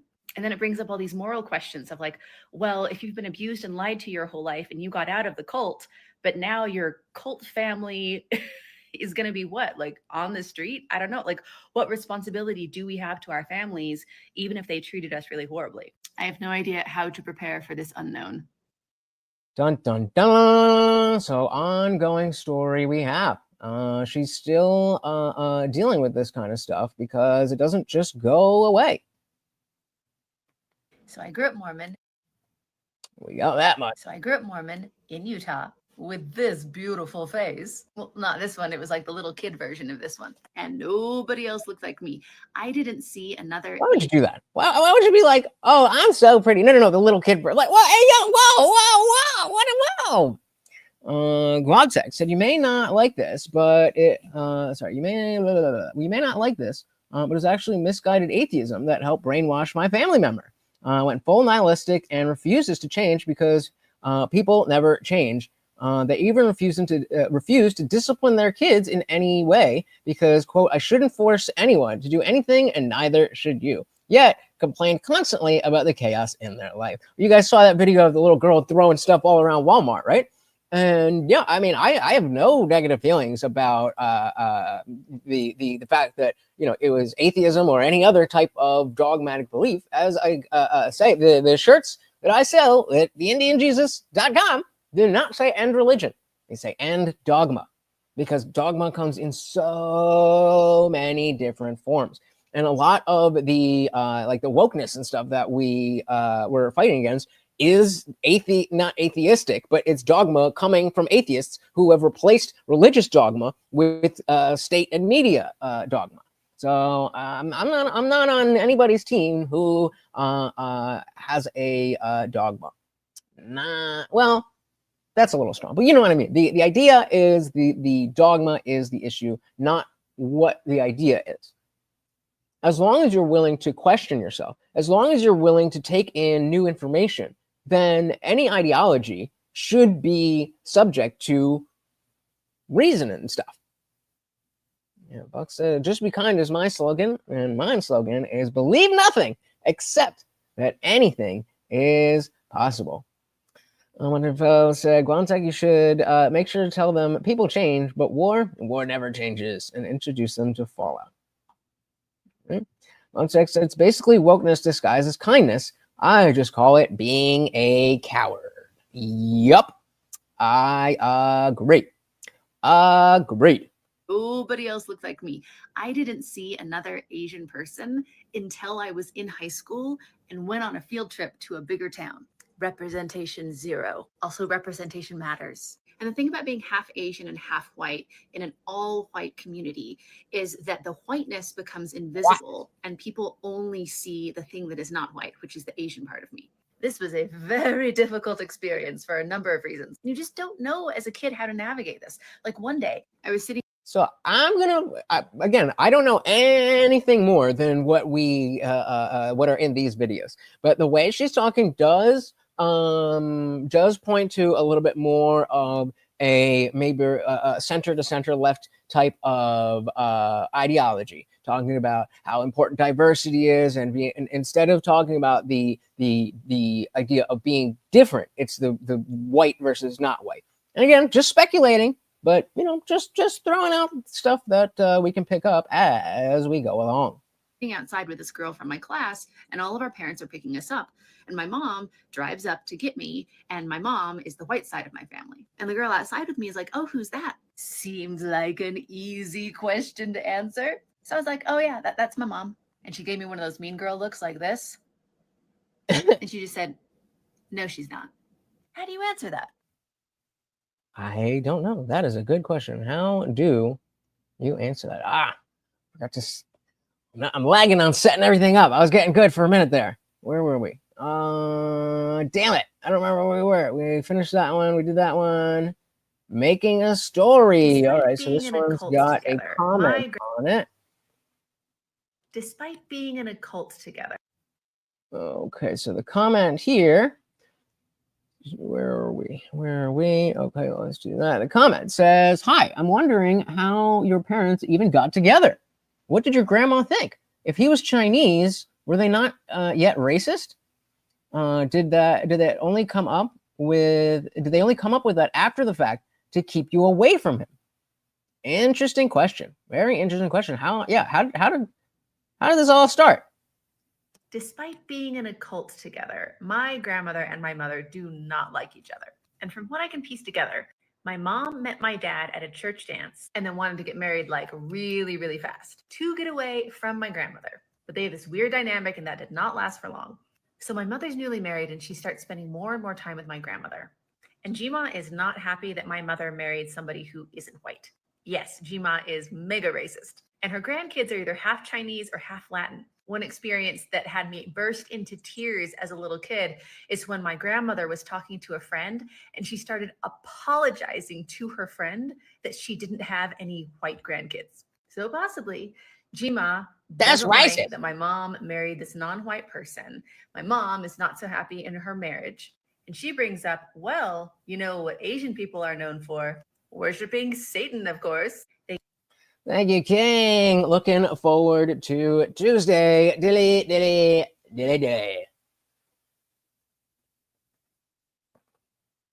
Yeah, man. And like this is, I have no idea where this is going to go. So I'm really going to be looking to you guys to have questions of like where to take the conversation, because I might have more questions relating to different stuff here or there, But I think with that, again, that's why we're doing this here now, so that you guys can get as much of an understanding as I have, so that we're all going in together, learning about her, instead of me having heard her whole story and then just be like, okay, can you just retell everything that is on your TikTok? So that is the idea. Dilly dilly to you, sir. Dilly dilly to Lydia. Are known for worshiping Satan, of course. They get their hands on this manual talking about satanic ritualistic abuse, and a story is born. And the fact that my dad wasn't white plays into this whole story. The racism he's experienced in the Mormon church, the fact that people are helping the white side of my family but completely rejecting my dad.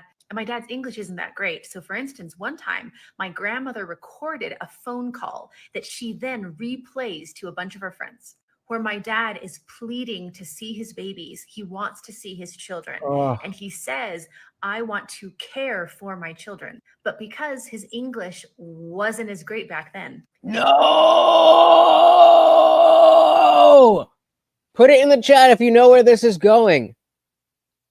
Put it in the chat. Box, you have my permission this time. Put it in the chat if you know where this is going. Asian dad saying, I want to care for my children. Oh, anybody gonna get it? Somebody's got to get it. I know you guys are racist enough to somebody's gonna get it. I want to care for my children. Somebody, anybody. I have a feeling you're gonna get it. You're gonna get it. Behave said, please ask her when she began to doubt her religion. How long did it take to get unbrainwashed? Why did her mom leave and her Chinese dad, etc.? So here is okay. What I'll do is I will put up a community tab post with a picture of the thumbnail from this this stream. When the stream is done, I'll put up a community tab post. And so in the comments, stuff like this, you could put stuff like that in the comments. Because, I mean, I'm not going to be able to remember stuff here from there and whatever. But there, that way, and you know, hopefully you guys will be here to be able to ask yourself. But if you're not and we run out of stuff, I can run over to that community tab and we will see. Now, think about we'll back this up a little bit. Dad is recorded. Great. So, for instance, one time my grandmother recorded a phone call that she then replays to a bunch of her friends, where my dad is pleading to see his babies. He wants to see his children. And he says, I want to care for my children. A recording of a phone call of an Asian man saying, I want to care for my children. That's going to sound like I want to kill my children. But because his English wasn't as great back then, it audibly sounds like I want to unalive, you know what I'm trying to say, my children. I want to care my children. I want to care my children. Yikes. Yikes. Versus I want to care my children versus I want to my children. So it might sound I want to care. Broken English. Now, the reason I'm piecing this pattern together, behave.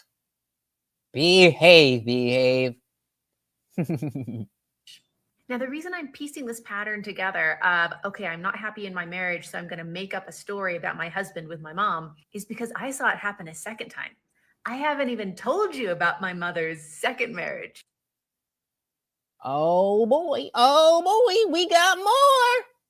Let's keep it rolling. Every woman in my family was poisoned by their husbands. Every single one. Every woman in my family was poisoned by their husbands. Men, am I right? So I'm 19 years old. I just started college. And I get this text from my mom that's like, I'm getting married this weekend. You can come if you want. And I'm like, to who? My mother has not dated for over 20 years because her first husband was the leader of a satanic cult that ritualistically abused her children and that we had been running from my entire life, which apparently turned her off from dating. My mom didn't usually have a job, but when she did, she was a librarian.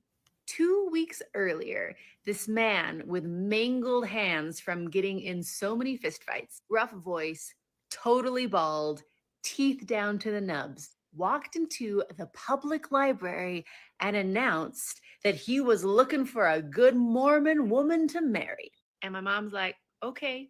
So they're driving down to Vegas to get married. Okay, all right, okay. Is that all we gotta do? Is that all we gotta do? You might risk getting into a cult and having your children being taken away, but you just go any library in Utah. I'm looking for a good Mormon wife. Somebody can be like, all right, I got you. Apparently, that's Utah for you. That's Utah. King said she could even just have any dude leave a message if her mom wanted to, I bet. And just say, look how evil that is. Yep, anything to fall in line. Yep, I mean, Mormons in the 70s, dude. What can you say? Hippie Mormons? Is that? And my mom's like, okay. So they're driving down to Vegas to get married. So I call up my boyfriend at the time. I'm like, you want to go to my mom's wedding? He's like, cool. So we go down to Vegas with them. I am meeting this guy that my mom met 2 weeks ago. Let's call him Dan. Dan converted to Mormonism very recently. He was a roofer, and I guess the people that hired him are Mormon, and he got super into this Joseph Smith guy, and he's like, I'm going to be a Mormon. I'm going to go to Utah, and I'm going to find me a good Mormon woman to marry. Oof. And boy, did he do it in record time. Dan proudly told the story of walking into the living room one time and eating some candy. Nah, bro, they still like this. There's a page on TikTok where a dude, I always forget, is it BSU or LSU? No, it can't be LSU. I think it's BSU. But a Mormon college, Baylor State, I feel like it is. Anyway, but he'll just go around and ask all these questions. And one of the questions is, would you rather leave college without a ring or without a degree? And a lot of the women say, yeah, Brigham Young. There you go. Is that yeah. Okay, yeah, Brigham Young University. There we go. And yeah, they'll just go, would you rather leave BYU without a ring or without a degree? And some of them are just like, oh, I would much rather leave without a degree. I want to get married. And these are these are both men and women. It's funny. It is funny.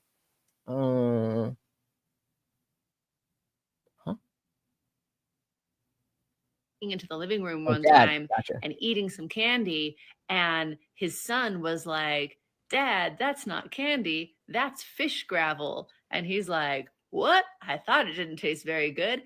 And then reached in and got another handful of fish gravel and crunched it down. Dan tried to whiten his teeth by putting bleach in his mouth. I came home one day and there was a terrible smell in the house, and it is because Dan tried to remove his chest hair by lighting himself on fire. After they were married for a couple of months, my mom came to me and told me, Dan is poisoning me. These were like my first little seeds of doubt in my mother's story. I am just now realizing that she's not talking about her dad. She's talking about the other guy, and his name is Dan. I'm a little slow sometimes. Poisoning me. These were like my first little seeds of doubt in my mother's story. Because I was like, what are the chances that you don't date for 20 years, but you only marry men that poison you? G-Pa poisoned G-Ma. All the men that my mother married poisoned her.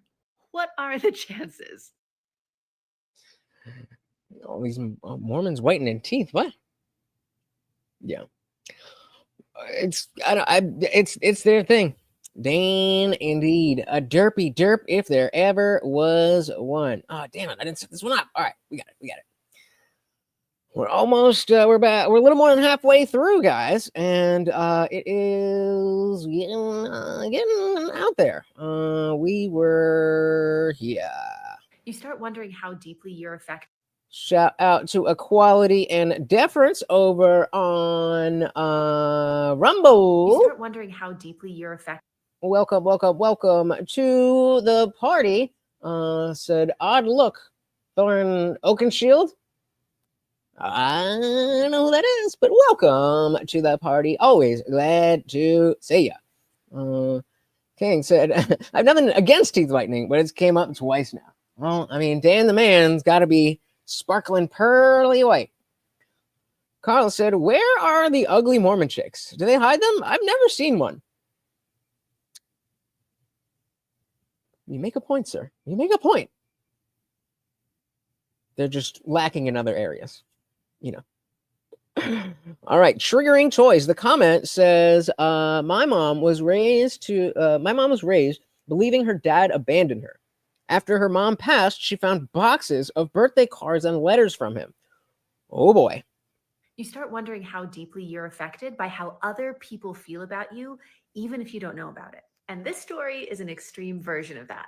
My grandmother and mother, who ran the cult that Hey, y'all leaving me behind, guys. Y'all leaving me behind. 3 more and I'm on the floor, I baby. grew up in. They told me because I had been ritualistically abused by Satan worshipers, and that my dad was the leader of that group of Satan worshipers, that there was a whole bunch of satanic programming in my brain, which means that my personalities could split into 1,000 pieces and I would be totally under the control of Satan at any time that I was triggered. Now, that trigger could be a word, it could be a person, it could be an object. And one object we had to be really careful about was children's toys. Now, the truth was that my father was an extremely loving person. Despite having his kids kidnapped away from him and not being able to find them or be in any contact with them, he never gave up looking for and loving his children. And despite being financially ruined by the cult that I grew up in, he continued to send my brother and I gifts. Based dad. Real quick, equality. I've only ever one time with the people in our Discord server seen the first Lord of the Rings. I've never seen any other property from Tolkien. Hey, shout out to Funky Funk Master. Thank you so very much for the $5. Very much appreciated. Let's get Morty his treat. Thank you. Are we over time? Are we over time? All right. Here's what we'll do then. Thank you, sir. I didn't mean to do that. God damn it. All right, hold on. I messed up my settings and everything. Okay. So, all right. So we'll do this. So we missed the goal. So let's, if we can reach $60. That's it. We're already at 43.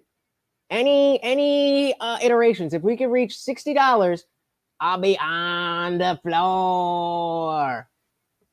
Pump me up. Hold on, I messed up my thing here. All right.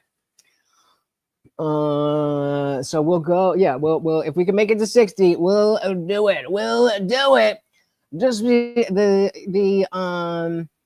well, so let's watch the rest of Lord of the Rings tonight. I'm definitely not trying to do that, but hey, if you guys want to, feel free. As a member, you have full access to the Discord server. Yeah, that dad. I mean, knowing how that he's just for his whole life, and that it's not an uncommon thing. It's not an uncommon thing. We're talking about parental alienation, and I think it was N169 who was specifically bringing up like just the notion of trying to keep kids away from their parents. It's a very common thing, and it's really sad. Oh, look at him! Look at him! He continued to send my brother and I gifts. Every birthday, every Christmas. He was a dad that never forgot about his kids, even though he never heard back. He never heard a thank you. He would send the most popular toys that year, beautiful, handcrafted things, valuable, thoughtful gifts. But the cult that I was in protected me from ever seeing these. However, they would keep the toys. So one day I found this stash of incredible toys in the garage that I'd never seen before, and I was so happy about it. My grandmother and my mother were terrified. They screamed, they grabbed the toys away from me, and they let me know that those toys had been sent by the group of Satan worshipers, and that they were specifically sent to trigger me so that Satan would have control over my brain. That is the fucking cult-like gaslighting that we're talking about. That's on a different level than didn't you say something different before? So now I'm terrified and I burst into tears anytime that I see the most popular toys of the year at my friend's house or at a store. So after I got back in touch with my dad, and my cult leader grandmother decided to talk to me again. She went from "your dad will unalive you and he's the most evil person in the world" to "I'm so glad that you have a nice relationship with your dad." Funny how that works, right? It's almost like you were lying the whole time. So now this is the change in her mother kind of speaks to the fact that there may have been some level of indoctrination from grandma to mother, but then there was also stuff that seemingly wasn't coming from grandma that mom was putting on Lydia. It's getting convoluted. So a colleague's asking if she is Catholic. So no, she was in a she's from Utah. So it was a Mormon style cult. It was a Mormon cult, but within that cult, her grandparents or grandmother started a different cult, and then there was other cult like stuff between her her mom to keep her away from her dad. So it is wild. We're going through the story here, but she will actually be on stream with me Tuesday at 7 p.m. Eastern. So we're going through, her basic story now so that we can all be on the same page and hopefully get some interesting questions and even more interesting answers. World. Two, I'm so glad that you have a nice relationship with your dad. In fact, he sent some really nice things and I just kept them for myself, and I thought that I would give one of them back to you. I'm going to show this gift to you, but really pay attention to what it is. All right. Do we want to get any guesses? Any guesses as to what this gift could be? Where we go? Can she go full MRA? Men's rights activist? What? Behave. So I totally believe hell exists and those crazy bitches are headed there. Possibly, or maybe. Where's my babe? Maybe, just like all the things they believed about the cult, maybe that's a lie to keep people in line. Maybe. I cherish this little egg. An egg. It is a jade egg. Egg. If you know, you know. Hand painted. Isn't that so beautiful? With a, remember this, blue bird on it. Given to me by a loving father that I didn't know about. And before I've ever seen this, I create a company that is based off of helping people with the principles that I learned from deprogramming from growing up in a cult. That company goes on to be the top 2% of woman-owned companies in the world. And what is the logo that I created out of my own brain? It's a bird. A blue bird. The She Center. Well, I'm confused. Was she trying to say that they stole her thing? I don't know. Let's just keep it moving. Oh.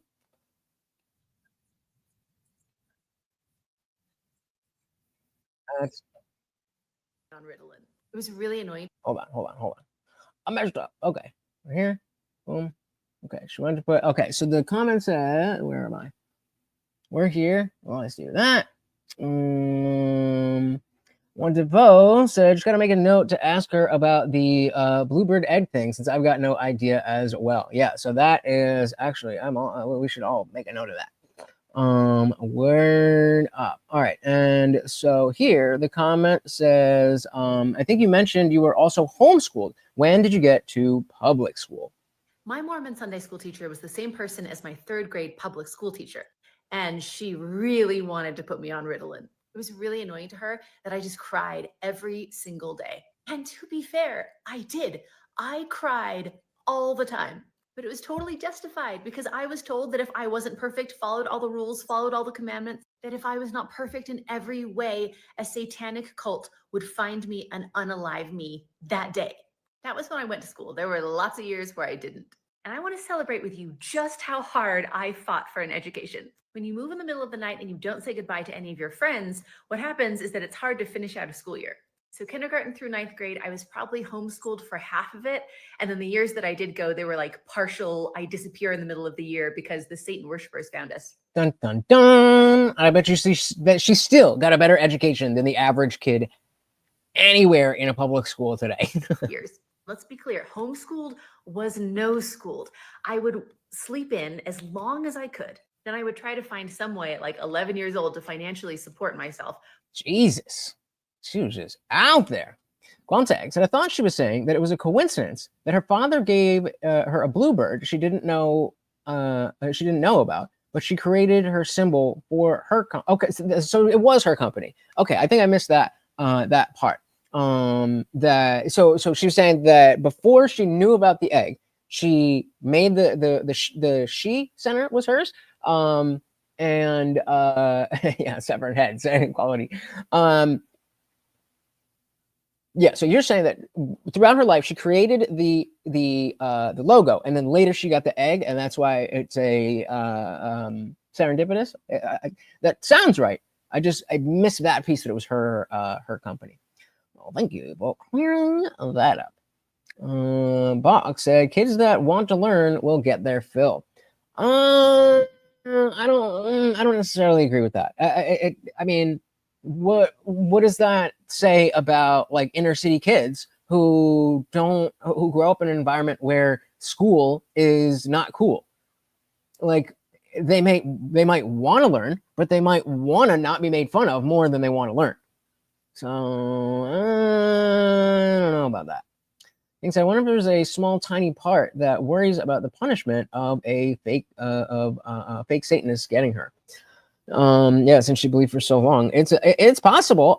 It seems like, you know, when you use words like deconstruct, that typically that's atheism language. That's basically saying like, okay, I've taken apart these views and understand why they are just beliefs. And the fact that she's telling the story also has a strong implication that she doesn't worry about it as much because she's comfortable talking about it. But again, that would be a great question to ask her. Behave said, I had to teach myself how to read, tie my shoes, ride a bike, swim, etc. Public school did nothing for me. Oh, I happen to have a pretty decent public school, I think. I went to public school, and it's even after the No Child Left Behind stuff. It really depends on where you were, but especially before that, it really depends on where you were. Shout out to Indie Film. Welcome to the party. Very good to see ya. Finally, something good to watch on Sunday nights. Well, I don't know about Sunday nights, but Sunday night for sure. Oh well, thank you. All right, let's keep it moving. If you are just joining us, this is Lydia, who was in a Mormon cult within a cult and thought that her father was a satanic child hunter. Her mom and her grandma lied to her to keep her in this cult. She got out. She will be joining us live here on stream Tuesday, 7 p.m. Eastern. And this is more of her story. In some way, at like 11 years old, to financially support myself, which I did. I had a paper route and a traveling nails business and a feather pens business. And then I would just watch TV for as long as I could until it was finally time to go to bed. No education. I was literally just trying to pass time. But I really wanted a high school diploma.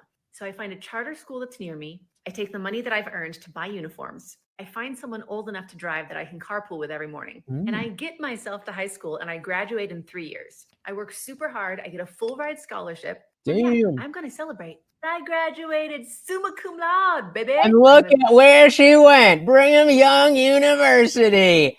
I told you, BYU if you're Mormon. But congratulations. I mean, anybody going through college is an accomplishment. It's not the hardest thing in the world, but it is a thing. And it's not the hardest thing in the world, but it's definitely not easy. It definitely takes grit. And for somebody who came from so far behind, not having any type of education, like I struggled in college because I happened to be a pretty intelligent dude and was able to make it through high school without really ever studying or I didn't really do homework that often. I just got A's on all my tests, and so averaged out to like B, C stuff. And then when I got to college, I didn't know how to study, even though my mom was like, okay, every single day, every single weekday, you need to spend at least 1 hour reviewing all of the stuff that you learned in school today. There's not that much stuff. Like, I got it. So I'll just be playing on my, like my little PSP. And so and that was a struggle for me. And I had strict parents who wanted me to do school. So for her to come from not doing anything to graduating is dope. Good for her. Good for her. All right, where are we here? That one, I assume she's going to say I'm going live right now, so we'll skip that one. There are some real benefits. Benefits to the cult. What do you think of some benefits of the cult? There are some real benefits to growing up in a cult. And wherever you want to get away from, there are probably things that you actually want to keep. I would bet if we're talking about the pros and cons, not saying the overall positives, but clearly, there's going to be pros and cons. It would be, in my mind, similar to the benefit of being in the midst of a severe drug addiction. Hear me out. I was just talking about this, whatever. The idea is not, of course, that it's not fun or good to be a drug addict, especially near the end. I mean, in the beginning, it's kind of fun, but very quickly, it stops becoming fun. But the simplicity of that drug and that addiction, being able to block out everything else from your consciousness, everything else, you just don't care. You just don't care. And in moments, it's a beautiful thing. Like right now, if you knew that you weren't going to be able to pay rent or your mortgage this month, you'd probably be like, oh no, that's not a good thing. But when you're on these drugs, you're just like, I mean, we got another pill or we got another whatever. And it's very difficult still to deal with knowing that life can be, as bad as that is, simple, and then coming back to real life where you actually have to care about your responsibilities. And again, it's a better life. I wouldn't trade it, but there are pros and cons. So what do you think some benefits are? King said feeling certainty. That definitely sounds, I definitely think that would be a good one. Dave said, my parents bounced me around with relatives for my early years. I was mostly alone. That's not good. King says comfort. Yes, indeed. And yep, rate it again. All right, let's see what she's got. What are the benefits? I didn't want to stay in the cult that I grew up in, but there were some things I wanted to bring with me. Here are a couple of top cult benefits. And I mean, right there, what Carl was saying, the camaraderie itself. The camaraderie is so strong that it's not even about, is this real? Like, yes, you accept that it is real, but not because you've done so much objective scientific research. It's because of the camaraderie. Here are a couple of top cult benefits. First, because I was told I was being hunted by a group of Satan worshippers. They controlled all the government, all the police, were looking for me day and night to unalive me, had helicopters flying overhead, that there were tracking devices under my skin. Now that terrifying story I wanted to leave behind, but here's what I kept. There is a certain level of confidence that comes from believing that billions of dollars and resources and time from a worldwide secret organization is all focused on trying to unalive you. I think it's a little easier for me to... Interesting. The Qualmtech says familiarity and community for sure, but this one came out of left field. I did not expect her to say, well, I feel special that all these Satanists are trying to come murder me. It makes sense. I'm not making fun of her at all. It makes sense. I get it now that she said it, but I would not have thought that. That is a very, very interesting situation. Well, stop fucking giving me money then and fucking buy a home. To unalive Seriously. you, I think it's a little easier for me to talk to you here and to think that you might want to know what I'm saying. Because although it was based off of something totally ridiculous and untrue, I still get to keep the confidence. Number two, because I saw what incredible damage that lies do. That dishonesty can ruin people's lives and make them terrified, break people apart and have them living in basement rooms for the rest of their life because they're so scared. It created a really strong value of honesty for me. I am still keeping secrets that my friends told me in 3rd grade. I will not lie to you about who I am, about how I feel. Even if it's bad for me, I will be integrity and tell you the truth because I never want to keep track of a lie. I appreciate that, brother. But seriously, if you don't have a roof over your head, don't be giving me money. Don't be giving me money. Get yourself set up. I will be all right. He said, I'm homeless. Not fair. Fair enough. I mean, I said it once. You don't got to tell me twice. If you want to give me money, give me money. I'm just saying, I want it to be all right. And tell you the truth because I never want to keep track of a lie in my entire life. So whatever you're leaving, leave. You deserve better, but also decide what you're going to keep. Love it. Love it. Love it. Love it. Decide what you're going to, decide to get rid of it, but also be strong and Funky Funk Master with another $10. What am I? Oh, that's what I'm looking for. A big treat for Morty. We're getting down to crumbs again. We got to give him a double. Let's give him a double. There. Thank you so very, very much, sir. Oh my goodness. Thank you. $7, guys. We are $7 away. 7 more, and I'm on the floor. Thank you. Somebody other than Funk. Let's do this. Thank you very, very much, sir. Is that I think we got co-sponsors, right? 10, 15, 20, 25 versus 5, 10. 15, 20, 25 for Funk Master General. We got a new sponsor of the stream. Very much appreciated.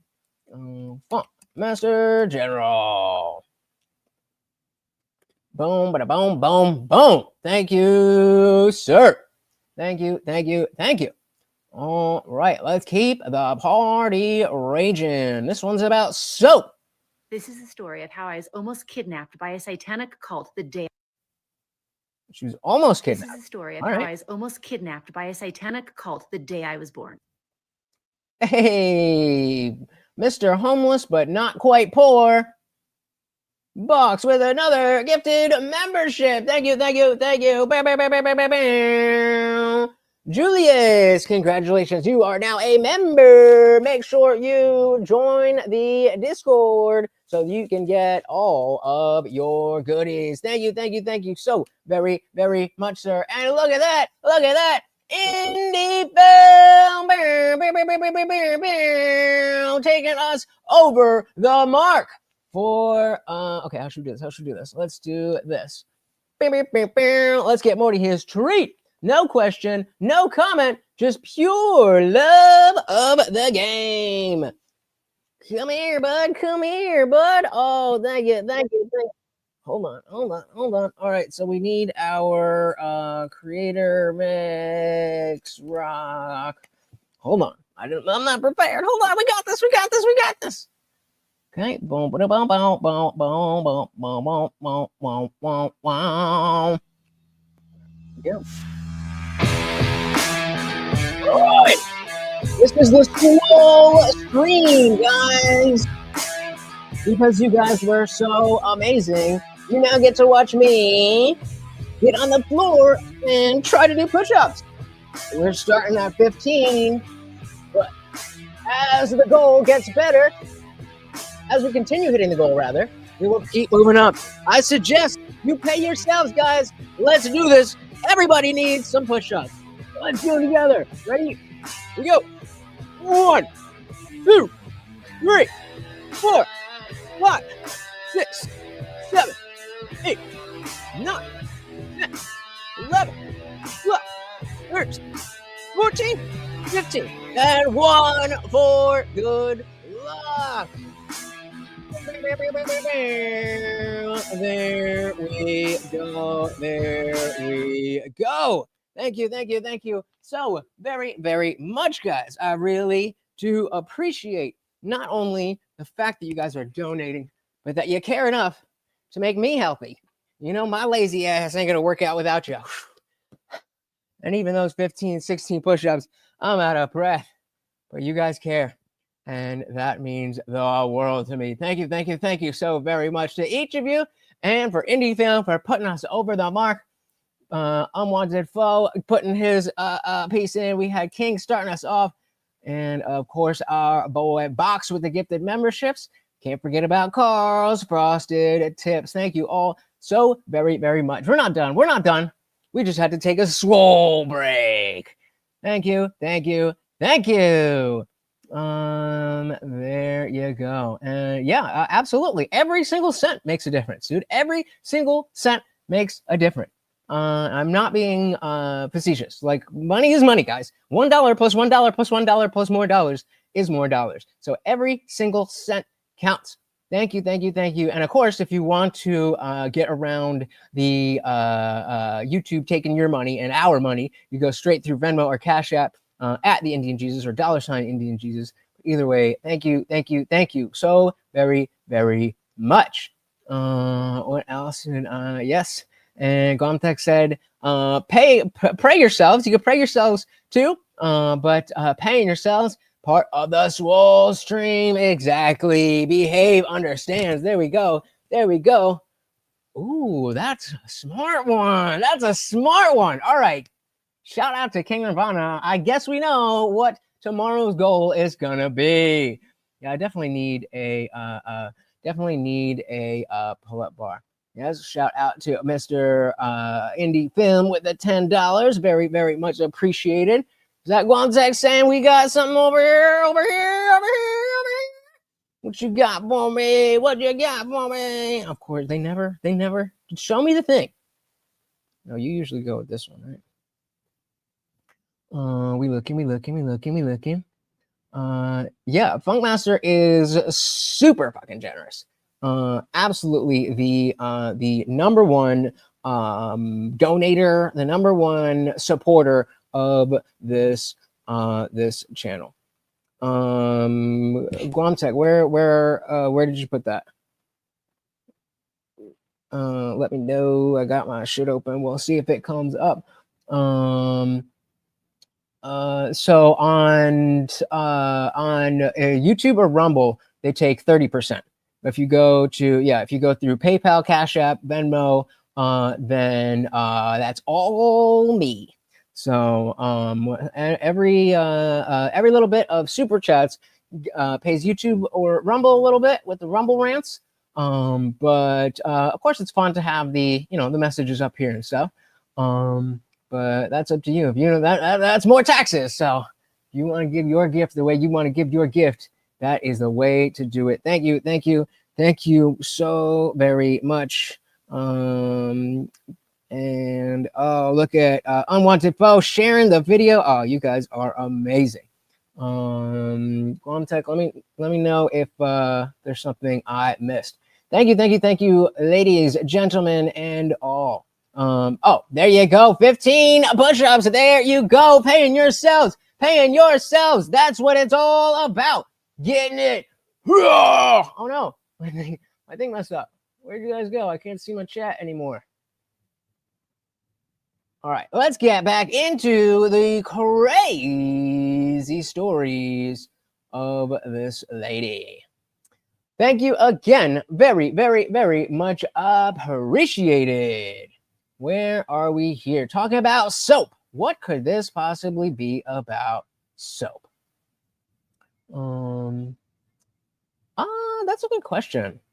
I would guess not, because you guys have been very solid in terms of the numbers that you've been doing for me. Even though I don't know. I don't know. It's a good question. I would think that if I'm YouTube, I'd be like, okay, well, that they're getting money. Let me show them more people. But I don't know.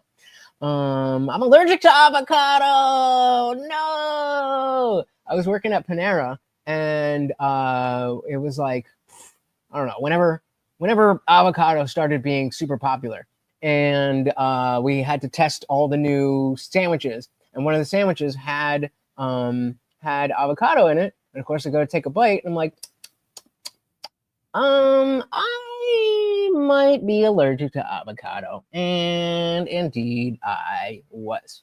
Equality's headed out. Thank you, Equality. Thank you for stopping by. You have a wonderful night.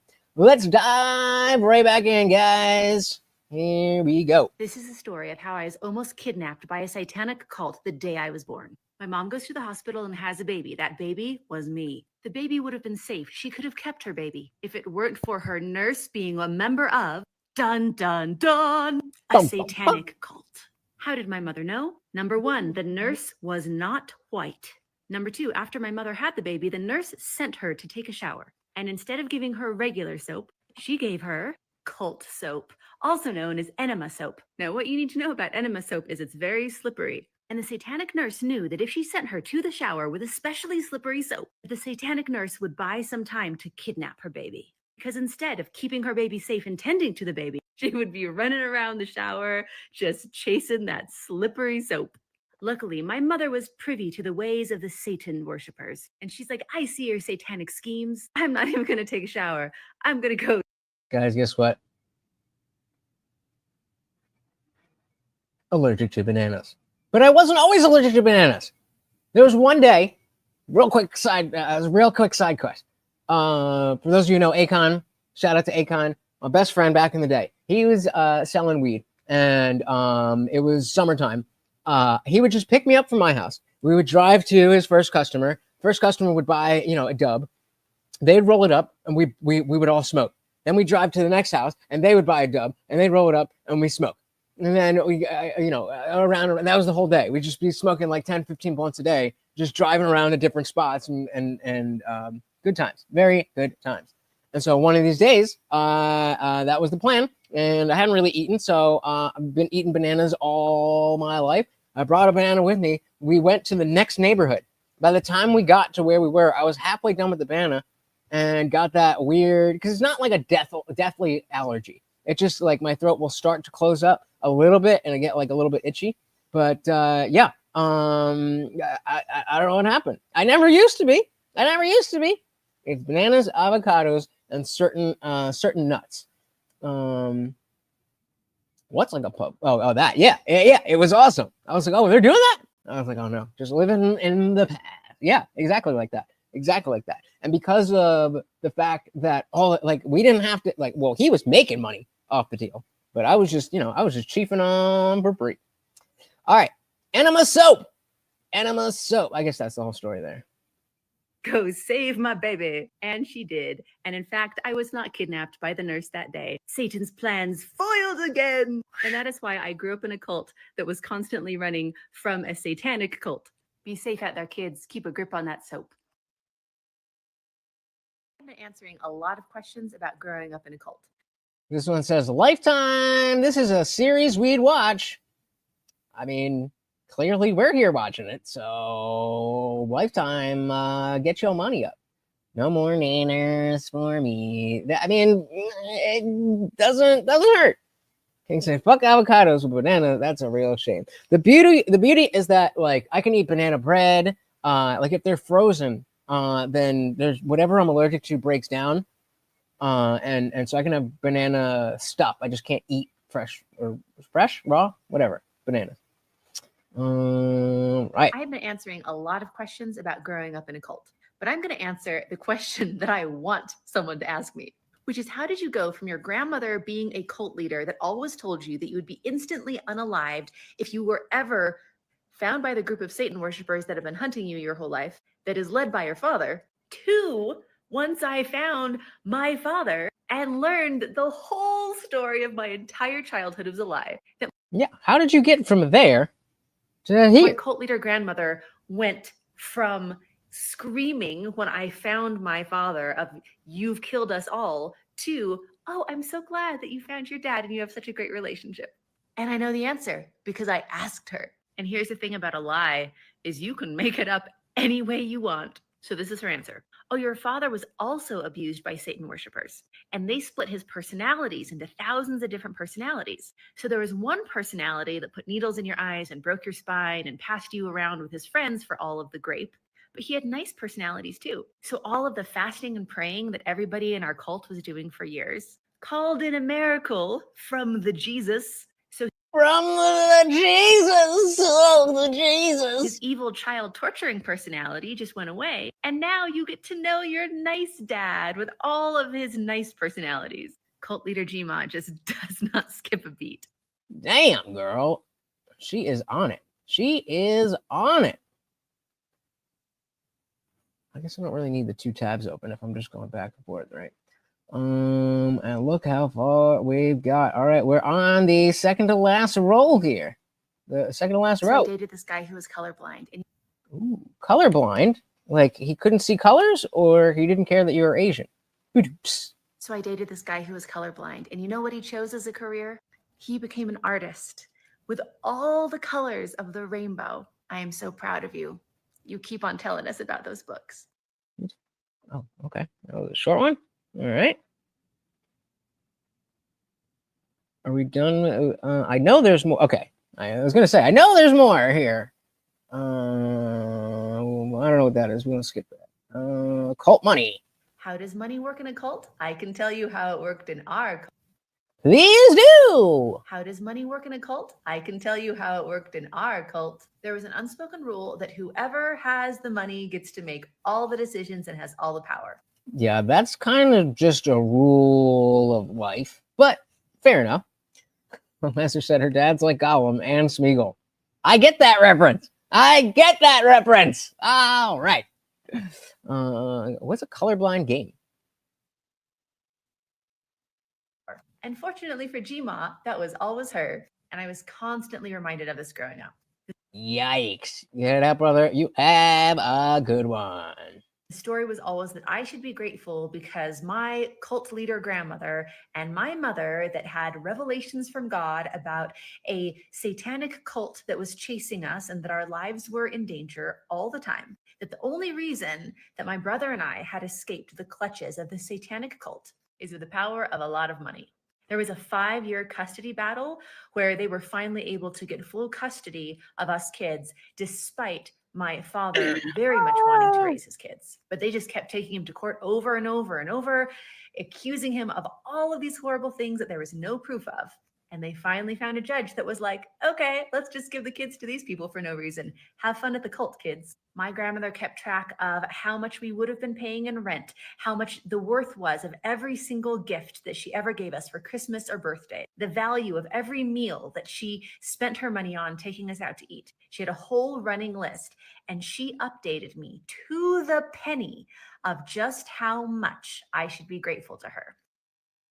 That, cult or not, that is Asian parenting. And despite my mother saying growing up that she didn't want to be controlled by Gma any longer, we would always go back because we had no money and we had no food. To this, that's how they keep you in. Where are you going to go? You have no friends. You have no connections. You have no job experience. You have no nothing except for us. Nothing. Next to colorblind, people are usually better at not being fooled by camouflage. That makes sense. This is about the patterns, right? day, my mother in her 60s and my brother, almost a 40-year-old man, are living in her basement, not working, not earning a penny. Yeah. She holds the money and she holds all the power. And yes, deprogramming from the cult has been a lot of money mindset work. So again, that's what I was saying before, that the type of language of deconstructing speaks to I've worked through this. That's a therapy type word, and that's also a philosophy, like more so pop philosophy as opposed to like the deeper stuff. But I mean, that's a good question. That is a very good question. Again, one that either she will answer in the next few videos, or we'll have to ask her on Tuesday when she is here live, 7 p.m. Eastern. Because the meaning that money has growing up when it is so connected with power in your I mean, she did say that her mom worked at some points. But yeah, good question. family, and it's connected with survival. On the one hand, there's been a lot of important healing work. And on the other hand, the fact that I built a business that is in the top 2% of woman-owned businesses in the world may have come from me feeling real strong inside that I've needed to be financially independent, and why I have been financially supporting myself from the age of 11, and why maybe I'm the only one that's ever gotten out of the cult. Based. All right. I remember this one. The watermelon I knife. almost forgot that time where my mom went after. The watermelon I knife. almost forgot This that is the time one. where my mom. This is the one where I was like, oh, okay, yep. We need to talk to her. We need to cover this whole page. We need to talk to her. This is not the first one that I saw, but this is what put me over the edge. I was like, oh, yeah, we need this. I almost forgot that time where my mom went after Gma with a big watermelon knife. The things we forget. So I'm like 11 years old, and my cult leader grandmother comes to me and she's like, your mother just tried to unalive me with a knife. And we're all living in the same house, and I'm horrified because our whole cult is focused on running away. Oh, God damn it. No, wait. A satanic organization that is trying to unalive us all, led by my father. So it's deeply concerning to me that both of my parents might be unalivers. So I go into the other room and I confront my mom, and I'm like, did you try to unalive grandma? And she like rolls her eyes and she's like, oh my gosh, did she tell you that? Which I feel is a very inappropriate response. But then she goes on to, yeah, a little bit. Just like, oh my God, she told you about that? Jeez, what a big mouth on this bitch. It's a very inappropriate response. But then she goes on to explain. She's like, no, I did not try to unalive Gma. Quick side note for context. So when people ask me like, oh, what sorts of meals did your mom cook growing up? I go into a bit of like a, how much do I tell them? Because I didn't have like meals growing up. Like there was food that was left out on the counter. And then my brother and I would just sort of like scavenge throughout the day. And this was true when it came to watermelon. So there was like a half watermelon, just like a big watermelon cut in half on the counter, turning more and more into like a fine wine, but nobody cut up watermelon. There was just a watermelon to eat whenever we walk by. So I'm a kid that has had no watermelon etiquette training in my cult. So you see half a watermelon and there's one part of it without any seeds, which while we're talking about allergies and foods and stuff, I was never allergic to watermelon for whatever reason. As a kid, I just never liked it. And then I was like, let me try it again. And I was like, oh, what am I doing? This is great. is the heart of the watermelon. So someone, it might have been me, took a spoon and just carved out a bite of the middle of the watermelon. Gma sees this. Why wouldn't she? Why wouldn't she say cult leader Gma? Why would she not? That's the story that we know. That's exactly what we're asking for. That's exactly what I'm asking for. And she is livid. So my mom was like, Gma came to me and she was freaking out and saying that we owe her everything and that she saved us from the Satan worship and that she should have the heart of the watermelon, that it's so insulting that we would eat the heart of the watermelon and leave her with, and I quote, the pig's portion, because the pig's portion was for us. So now my mom is really mad and insulted. So she grabs a huge knife. You know, when you get a knife set and there are like lots of different sizes, and then there's that one that's just like this humongous knife that you don't really know what to use for anything, and it usually goes in a drawer. Well, my mom happened to grab the biggest knife in the house, which to this day I know as the watermelon knife. And she's determined to prove to Gma that there's still plenty of watermelon left. She starts like angrily carving up this watermelon. This sounds like a perpetual family Thanksgiving. That's what this sounds like. A perpetual family Thanksgiving with undertones of satanic PDF files. Box that I once left a pineapple on the counter so long it went boozy. We still ate it. It was good. That's what they call jailhouse hooch, baby. Warm water, fruit, and sugar, and you good. Somebody said no on the poll. I don't remember. What even is the poll? Nobody. Yeah. Oh, on the other one? What even was the other one? I don't remember. Would you be immune? Oh, yeah. So that's, I forgot to even talk about that. Yeah, that 64% of you said that you would be immune to a cult, and you're wrong. You're just wrong. All right, moving on. Let's finish up the watermelon knife. To Jima that there's still plenty of watermelon left. She starts like angrily carving up this watermelon. Jima is freaking out, totally insulted. So my mom's like at the counter, angrily. I got 100% yeses on both polls that I see. I Cutting this watermelon, and Jima is behind her, like flailing her arms, trying to grab the knife away from my mother. My mother is worried about accidentally cutting Jima because her hands are flailing in the way of the knife. But she is 100% determined to never stop carving up this fruit because she's proving a point. So she turns around, knife in hand, to push Jima out of the way. And you know how when you're like walking into an office building and you push the door, but it's like a lot lighter than you thought it was going to be? So instead of a regular door opening, it's like this, whoa, like you like... That was Jima. Slam the door open, essentially, because you've misjudged the heaviness of the door. Well, that's what happened with Jima's body. My mom was like, she was a lot lighter than I thought she was going to be. So the pushing her out of the way turned into her stumbling back and like falling on the counter on the other side of the kitchen. Well, my mother is holding up this gigantic knife. So Jima is in hysterics and she comes running to 11-year-old me to tell me that my mother is an unaliver and just tried to unalive her. How do you become somewhat well-adjusted after this? With a knife. So my mother and my brother still live in Jima's basement, totally controlled by her in the cult. And as she describes this to people, she really emphasizes how incredibly generous this is because she's letting people live with her that have tried to unalive her before. And my mother to this day says that Jima is really dramatic and lies about stuff. Not the whole cult story we were told, of course, but lies about watermelon stuff. So put in the comments, who do you believe? Jima that lied to me my whole life? Or was it my mom that lied to me my whole life? All right, put it in the chat. Jima or mom? Who's at fault? Who's at fault? Jima, cult leader Jima, or mom? All right. I think we have a couple more. A college student in your life that you would love for them to be delighted.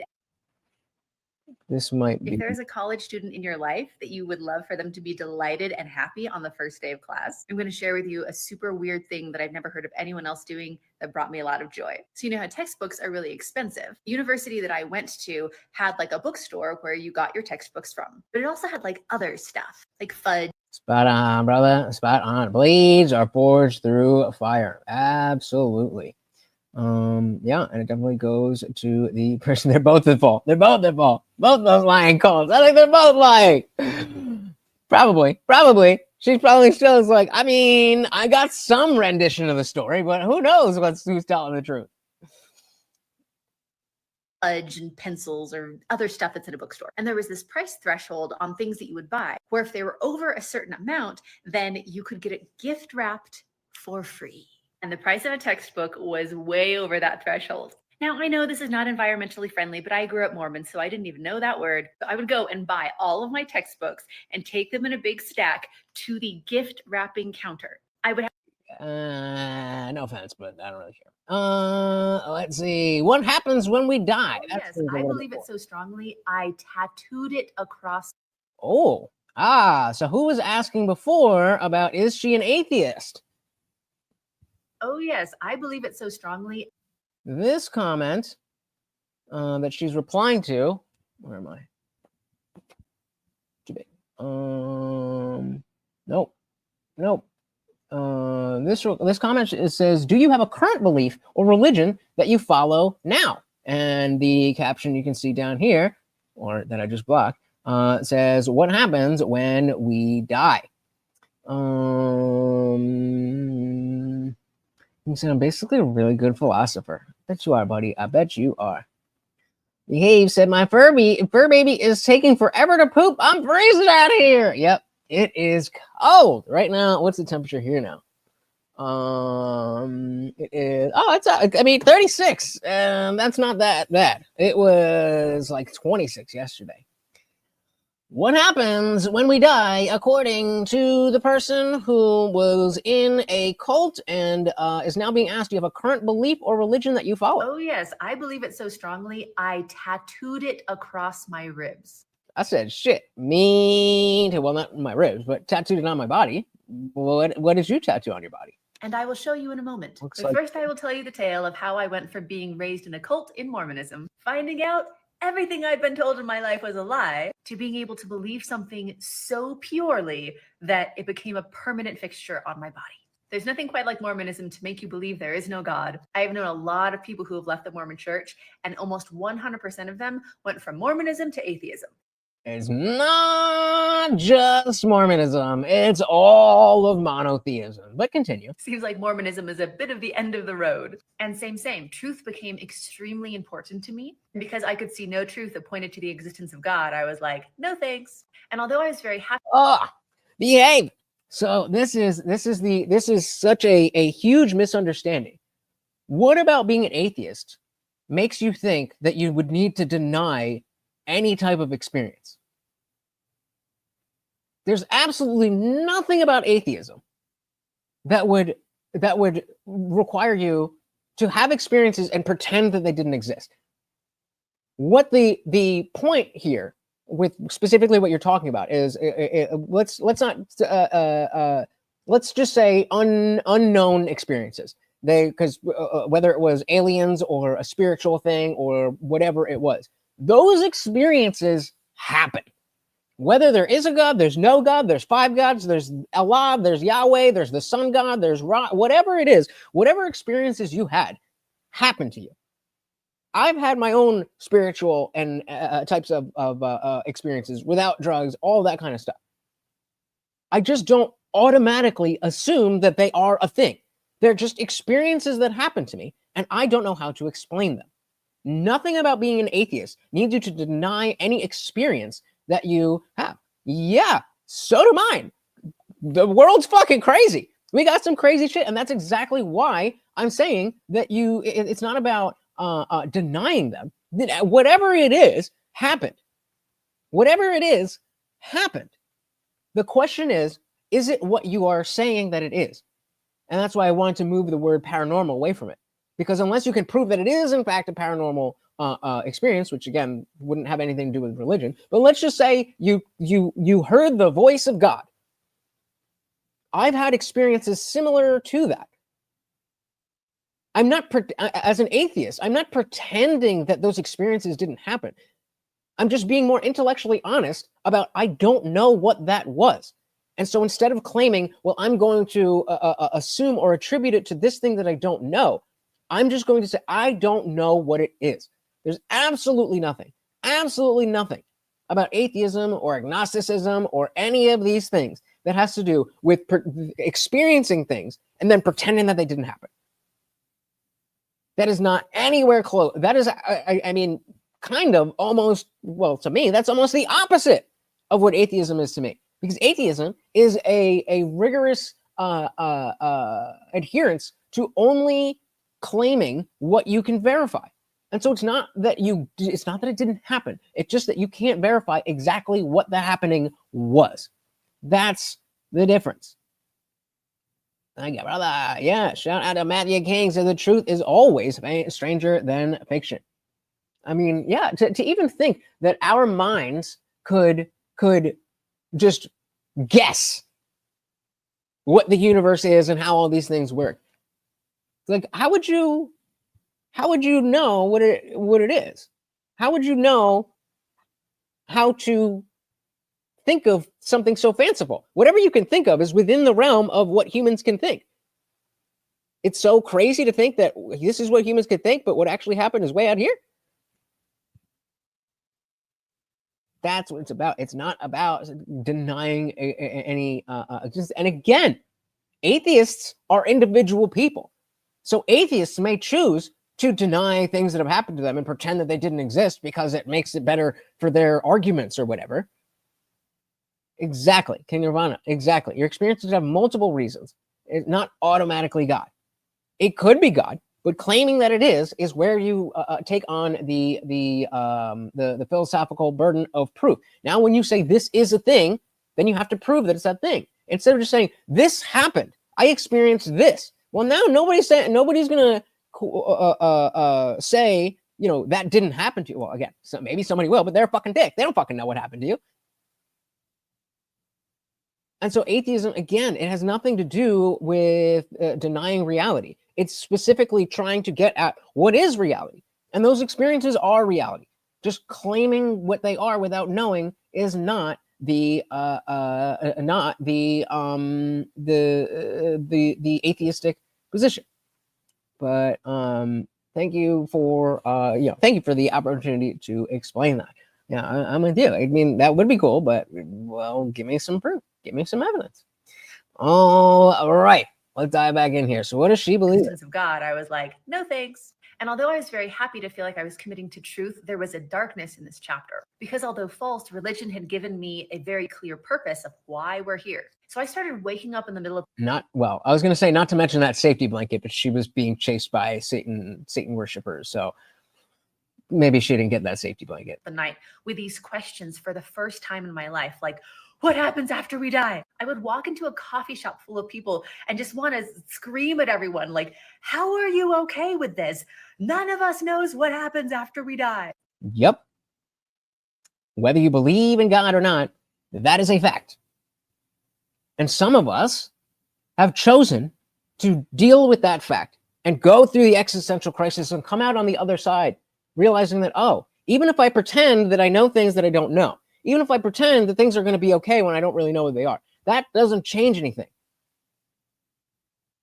I still know that I'm going to die, and that's a scary thing. But since I can't do anything about it, instead of focusing on that and worrying about that and always, like as she was saying in the coffee shop, oh my God, just it is what it is. You're going to die someday, and very likely you just disappear. It's also possible your consciousness goes somewhere else, but we have no fucking idea. It could be you wake up. It could be you wake up in the Matrix vat. But the point of that from a spiritual end is to say, okay, let's make the most of what we have right here and right now that we know we have. We know that we can connect on this stream. We know that we can talk to each other today, right now. Anything else is not promised. As none of us knows what happens after we die. It was totally freaking me out. And I was like, if there is no God and there is no purpose, then who are these other people around me? Like, what do they mean to me? We're all just sojourners on our way to the eternal void. But as I do. And that's where a lot of the leftist atheists will stop. That's where they stop. Oh, well, nothing matters. So fuck everybody. Fuck this. I just want what I want. And it's easy and lazy to live that way, because then you don't have to care about anything. Exactly the type of mentality I was talking about with addiction, where it's just the simplicity of one thing. Instead of it being getting the drug, it's whatever makes me happy in the moment. But as many of us know, on many different sides of belief, feeding into your base desires doesn't really do much for you for a very long time. Or, I mean, it does, but it catches up with you, and that's not a good way to live. Almost like you don't need God to know that. Sojourners on our way to the eternal void. But as I do, I just threw myself into work. I increased our ROI that year by 1,840 times. And my brain was kind of breaking. Girl, remember, within the span of just a few years, I found out my entire life was a lie. I left the cult. I left the Mormon church. I divorced my abusive husband. And I'm in this free fall of an existential crisis. But you know how I increased our ROI by over 1,000 times? I started doing these practices that seemed woo-woo, but I totally saw how they work with neuroscience. Somebody, Guamtech, I'm looking at you. Who else? I don't know, a bunch of you. Carl, maybe. But what are these woo-woo practices? This is, and now that I'm hearing her say this again, this was part of the email, or the original DM, I think, that I sent her on TikTok. To be like, again, that, once I heard the watermelon story, I was like, oh, we need to talk to her. But once I heard this, I was like, oh, this is going to be awesome. Taking woo-woo practices and just doing them without believing in the woo-woo behind them. I started doing these practices that seemed woo-woo, but I totally saw how they work with neuroscience. And then if you don't know what woo-woo means, that just has to do, that's just kind of a shorthand for magical thinking that isn't categorized as religious. So like religious thinking, but not connected to a religion. So if you believe in crystals or manifestation or any of that bullshit. For instance, understanding manifesting with how our reticular activating system neurologically works. Happy to make other videos on those, but just know I was utilizing the brain science behind woo-woo practices. But then things... And that brings up another good point, that there are reasons why these woo-woo practices tend to get popular, because they're not completely devoid of any practical substance. If you are, if you're trying to manifest something, as opposed to, yeah, exactly, Box, tarot cards, astrology, all that kind of shit. But if you are, you know, she brought up manifestation, so I'll stick with that. If you are somebody who's not really focused on where your life is headed, or like what you want to accomplish, if you're just kind of listless, and then you start manifesting, like, oh, I'm going to be this one day, I'm going to be this one day. Well, simply by changing that thought pattern, you're going to do the things that will help you get to that goal, as opposed to not doing anything at all. And so what she's talking about, there's neurological science that is confirmed behind some of these woo-woo practices, even though they're all bullshit. And this is similar to Sam Harris and his book Waking Up: A Guide to Spirituality Without Religion. You don't need the God to get all the goods. The brain science behind woo-woo practices. But then things started going like really woo. Like I would go to a business conference and be in the hotel lobby, and a woman would see me from across the room, make a beeline. I've never met her before. And she would tell me that she has a message to deliver me. One time this happened, she sat me down and she's like, there's rainbow light coming from you. And she essentially like told me all of this business plan stuff of my purpose in the world to help people deprogram from oppressive systems they've been raised in, just like I had been through. So that sounds like something that I would expect that the Christians in the audience would think that I would say, oh no, that's bullshit. That didn't happen. I don't fucking know. I don't fucking know. What do I know? I can't see people's energies. I certainly can't see that people don't have energies. So I'm not claiming anything about what did or did not happen until you make the truth claim. And then I'm asking, okay, how did you know that? Or how can you verify that? That experience, going back to what Behave was talking about, that experience is real. What is the experience is the question. He said some people, when dying, get scared and describe terrifying things. They die kicking and screaming. Well, yeah, because it's scary. I wouldn't, and which is ironic because most of them think they are going to heaven, but we'll put that aside. My purpose in the world to help people deprogram from oppressive systems they've been raised in, just like I had been through. One time I traveled out of state to get some health tests done, and a woman at the office, when she saw me, she pulled me aside and she's like, so I have these spiritual gifts and I've got a really strong message for you. And she went on to tell me the story that I've told you here. Now, remember, this was not a time that I was telling anyone the cult story. It was so specific. She knew about my dad. She knew I'd been raised into the cult. Her guides were telling her about religious abuse. She knew about my abusive ex-husband. Like, she couldn't have even looked up my name online and found this stuff because I hadn't talked about it yet. So on the one hand, I could see the science behind manifesting and other practices like that. I could see that it worked. I was teaching clients. I was seeing it work for them. But this was like a whole other level, and I could not explain it with anything scientifically that I knew. So essentially, and there, right there. So I cannot explain it with anything scientific that I know. That's okay. That's okay. You don't need to explain it in order for it to happen.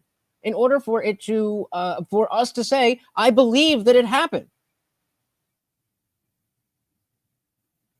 It's once you say, oh, she could read the energy. She could read my aura. Now you're making a claim that I'm going to question. Okay, I believe that this happened to you. How do you know that it was aura? How do you know that whatever, like, it could very well be that this woman has some sort of connection to higher dimensions, and she's just seeing something that actually does exist in the electromagnetic or whatever. But if the person seeing it doesn't know what that is, we can take that a step further. I believe you that you're seeing colors radiating off of me right now. But I don't know if that just so happens to be a connection between your opinions about people and and the way your eyes perceive them. Maybe you're just a good judge of character, but way better, and again with a connection to something higher. And so you can read people by their facial things, whatever. Just because you say I saw a rainbow around you, doesn't mean that that's what happened. That's what she believes happened, but people can believe things and be wrong. Like the fact that your dad is a satanic child hunter who wants to put spikes in your eyes. Essentially where I landed is, if it works, it works. I'm not going to believe anything off of anyone else's pretend authority. And it's the very reason that we die and we don't know what happens afterwards that creates the meaning in life. If you don't know what happens and I don't know what happens, that means that all we have is here in this moment. And why? All we have, come on. All we have is here in this moment. It's what I do, Isabel. Why not do as much good as we can in this world while we can? And so because the meaning comes from the fact that we will die, and my first tattoo was a huge design on my wrist. Who knows what memento mori means? That's what it says. She's got the feather. And it says memento mori. No Googling. No Googling. Who knows? Memento mori. I guess that doesn't help anything. Memento mori. Who knows? Who knows? I'll give you guys a second. Box said, remember me. All right. Let's see if we got any other guesses. Tee up the rest of this stuff here. We are on the final row, the top row, guys. We are on the top row.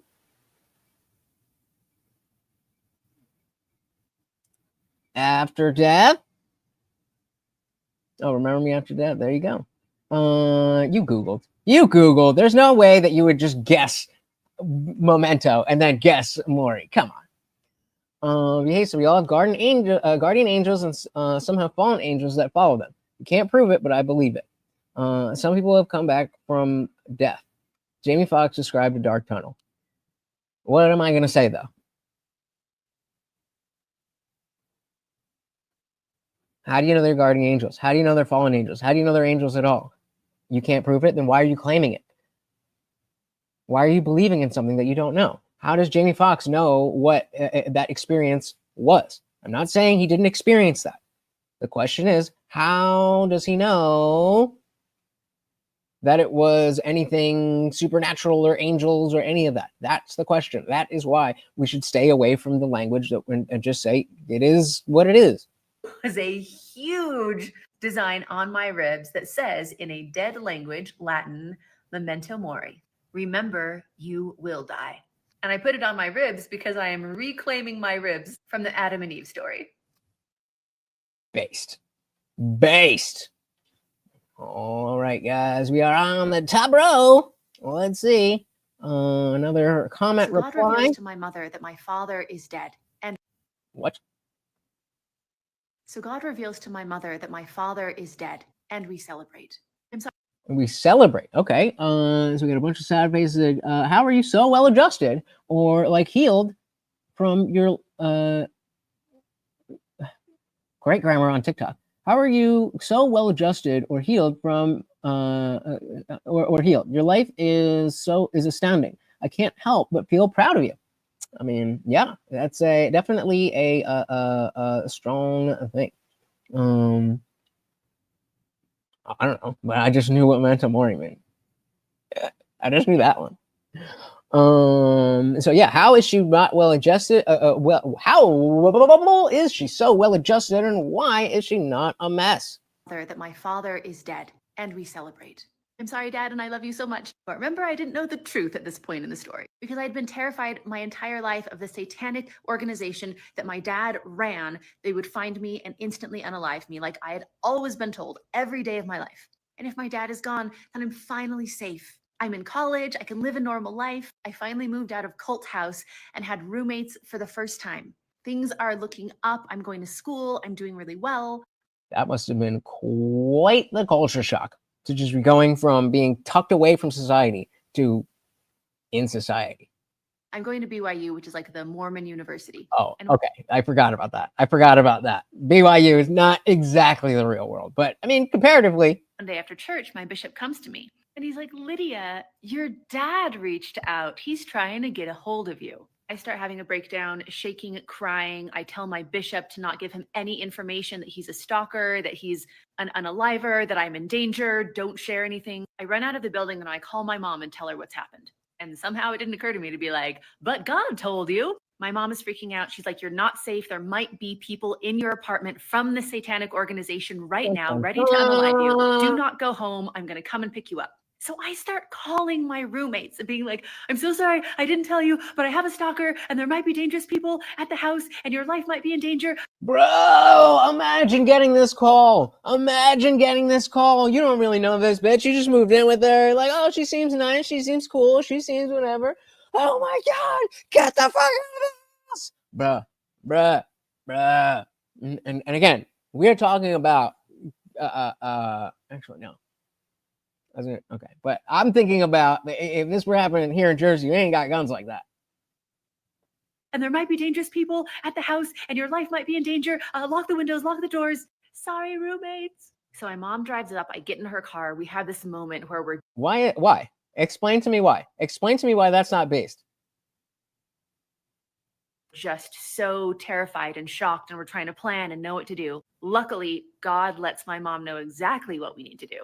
We need the assistance of law enforcement. So BYU is in Provo, Utah, and then there are like all of these little towns around, and every single one of them have their own police department. So she drove me from police department to police department and had me rehearse over and over and over the same thing. My dad is a rapist. He's a stalker. He's an unaliver. I've been running from him my whole life. He's found my location. My life is in danger. And all these police stations are like, okay, we will send extra patrol around your house. And I'm like, thank you so much. Oh, it all seems so silly now. Here's the biggest mistake my mother ever made in trying to keep control over me. I went from 19 years of listening to these stories and believing them to, on this day, sharing the story from my own voice. Boom. Sharing the story from my own voice. Actually saying it out loud. This is also a common thing, not a common thing, but in situations like this, it is common for when somebody's believed something and they've been, indoctrinated, that like you just kind of believe it. A lot of people who come out of Scientology say this. A lot of people who come out of Mormonism, Jehovah's Witness, they all say the same kind of stuff. That when I first said it out loud, that was the first time I was like, damn, what the fuck did I just say? Looks like a stripper pole. Hold on, we gotta, there's no way comments didn't fucking.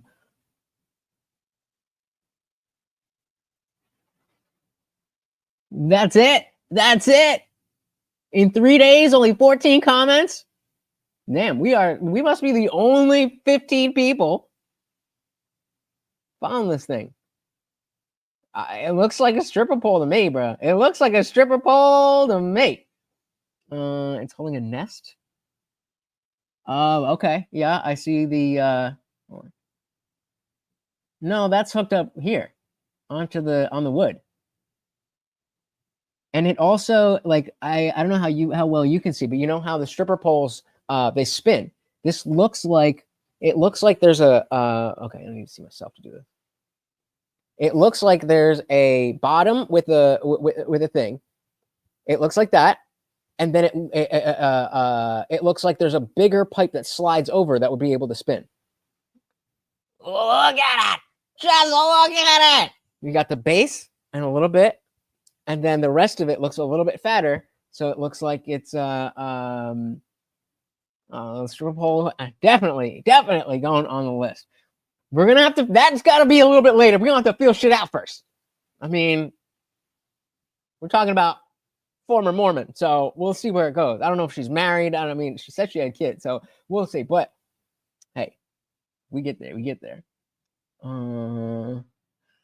I think I'm right. Box is giving her the benefit of the doubt. He said, I love stripper poles. God damn. Keeps it handy and keeps everything tight. Pics or it didn't happen. Let's go. Them to on this day, sharing the story from my own voice.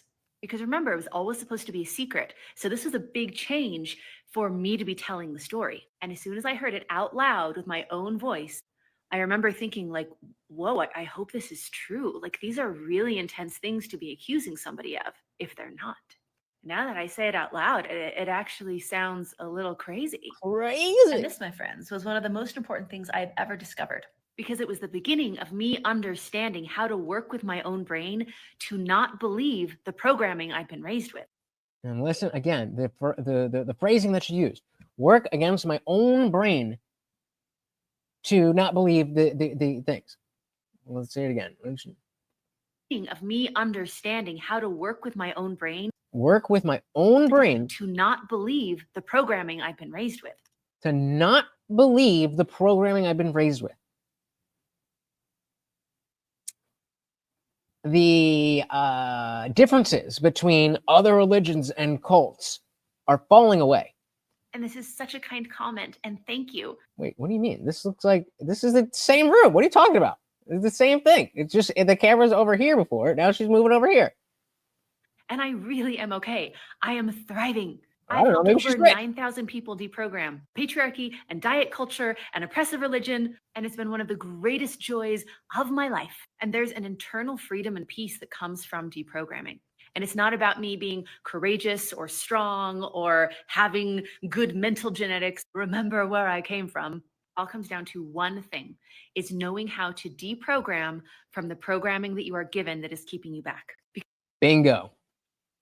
Deprogramming. Questioning.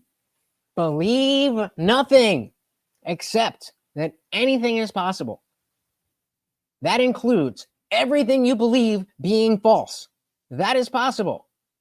Because even when you intellectually understand something is true, or you intellectually are morally opposed to something, your nervous system and your body does not catch up to that unless you can truly deprogram. And yeah, it starts with healing, but then it gets like way better. Mm-hmm. You got it, girl. All right. Hey, after healing, let's see what we got. Hey, congratulations on your healing journey. It's a big deal. Oh, I don't know why I did that. But yeah, actually, there's like, damn, we on the. No wonder she was so happy to be on the channel. There ain't nobody else. I thought this was blown up. Like the first few videos had mad views, but you know, hey, maybe she got it like that. Who knows? Good for her. Good for her. So this comment says, wait, it starts with healing, then gets better somewhere. What is the better? I'm just starting my healing journey / cult escape, and I don't know where it ends. Ooh, I am excited for this one. It starts with healing, then it gets somewhere better is the question. Hey, congratulations on your healing journey. It's a big deal. And I'm so glad you asked this, because healing is just the first step. And so often we get caught in this loop of like, I'm eternally always healing. And that holds you back from the fun stuff. Yup. And that's why you get the militant atheists, because they are stuck in the deprogramming. They're stuck in the anger of realizing everything I believed was complete bullshit. Healing can be really hard, totally worth it. But like, there's a big transition there. But after the healing is the fun part. So here's the analogy of the broken ankle.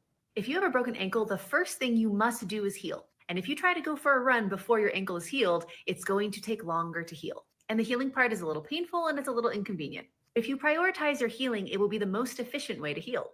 but who, after their ankle has healed, is like, oh, now that I'm not in pain, now that my bone is healed, I don't need to do anything else. I'm just grateful my ankle's healed. I'll probably just sit in this chair for the rest of my life. No, the healed. That's a fantastic fucking analogy. That's a fantastic analogy. The only thing that needs to be added from my perspective as the anti-theist is there has to be a problem with the ankle that is analogous to the unverified truth claims. But yeah, great analogy. Sit in this chair for the rest of my life. No, and do awesome air kicks. I want to phone King. Well, King, maybe you'll get that. I want to phone. You'll get that soon. I just sit in this chair for the rest of my life. No, the healed ankle is so you can do what ankles are really meant for: dancing and walking through the ocean. I'm gonna be honest with you guys. I don't have a foot fetish. But when she said what ankles are meant for, tell me why. I was like, fucking them, of course. What does that even mean? What is wrong with me? Oh, the healed ankle is so you can do what ankles are really meant for: dancing and walking through the ocean. Because your healing was for a reason. Your healing is so that you can take that beautiful foundation of healing and do what you actually want to do and what you're meant to do. The purpose of your ankle wasn't just to be healed. The purpose of healing your ankle was to take you on adventures. But let's take it further and nerd out a little bit. So I learned the hard way just how important it is to move past healing. I got a real life ankle injury when I was in high school. 10 years later, I had debilitating chronic hip pain. I went to expert after expert, nobody could figure it out. And I finally found an expert that got me completely out of pain. And this is what happened. He watched me walk and then asked me, when did you hurt your left ankle? And at first I was like, dude, this is not about my ankle. This is about my hip. And then I was like, wait, I never told you that I hurt my left ankle. He's like, yeah, that's... Wait a minute. Wait, I got to back that up a little bit. And I finally found an expert that got me completely chronic hip pain. I went to expert after expert, nobody could figure it out. And I finally found an expert that got me completely out of pain. And this is what happened. He watched me walk and then asked me, when did you hurt your left ankle? And at first I was like, dude, this is not about my ankle. This is about my hip. And then I was like, wait, I never told you that I hurt my left ankle. Oh, is he just going to be able to tell because she's walking weird? He's like, yeah, that's why you have hip pain. You had a hurt left ankle. And I can see that because your knee is compensating and then your hip is compensating for Hold your it. knee. Your body. Where's the one time I never get to use you? I told you. What did I tell you? I tell exactly what all that. Oh man, I never get to use that. I told you. And then your hip is compensating for your knee. Your body never got the message that you were fully healed, so it's still compensating as if you need to heal more. So I had to build trust with my body that, hey, I'm good now.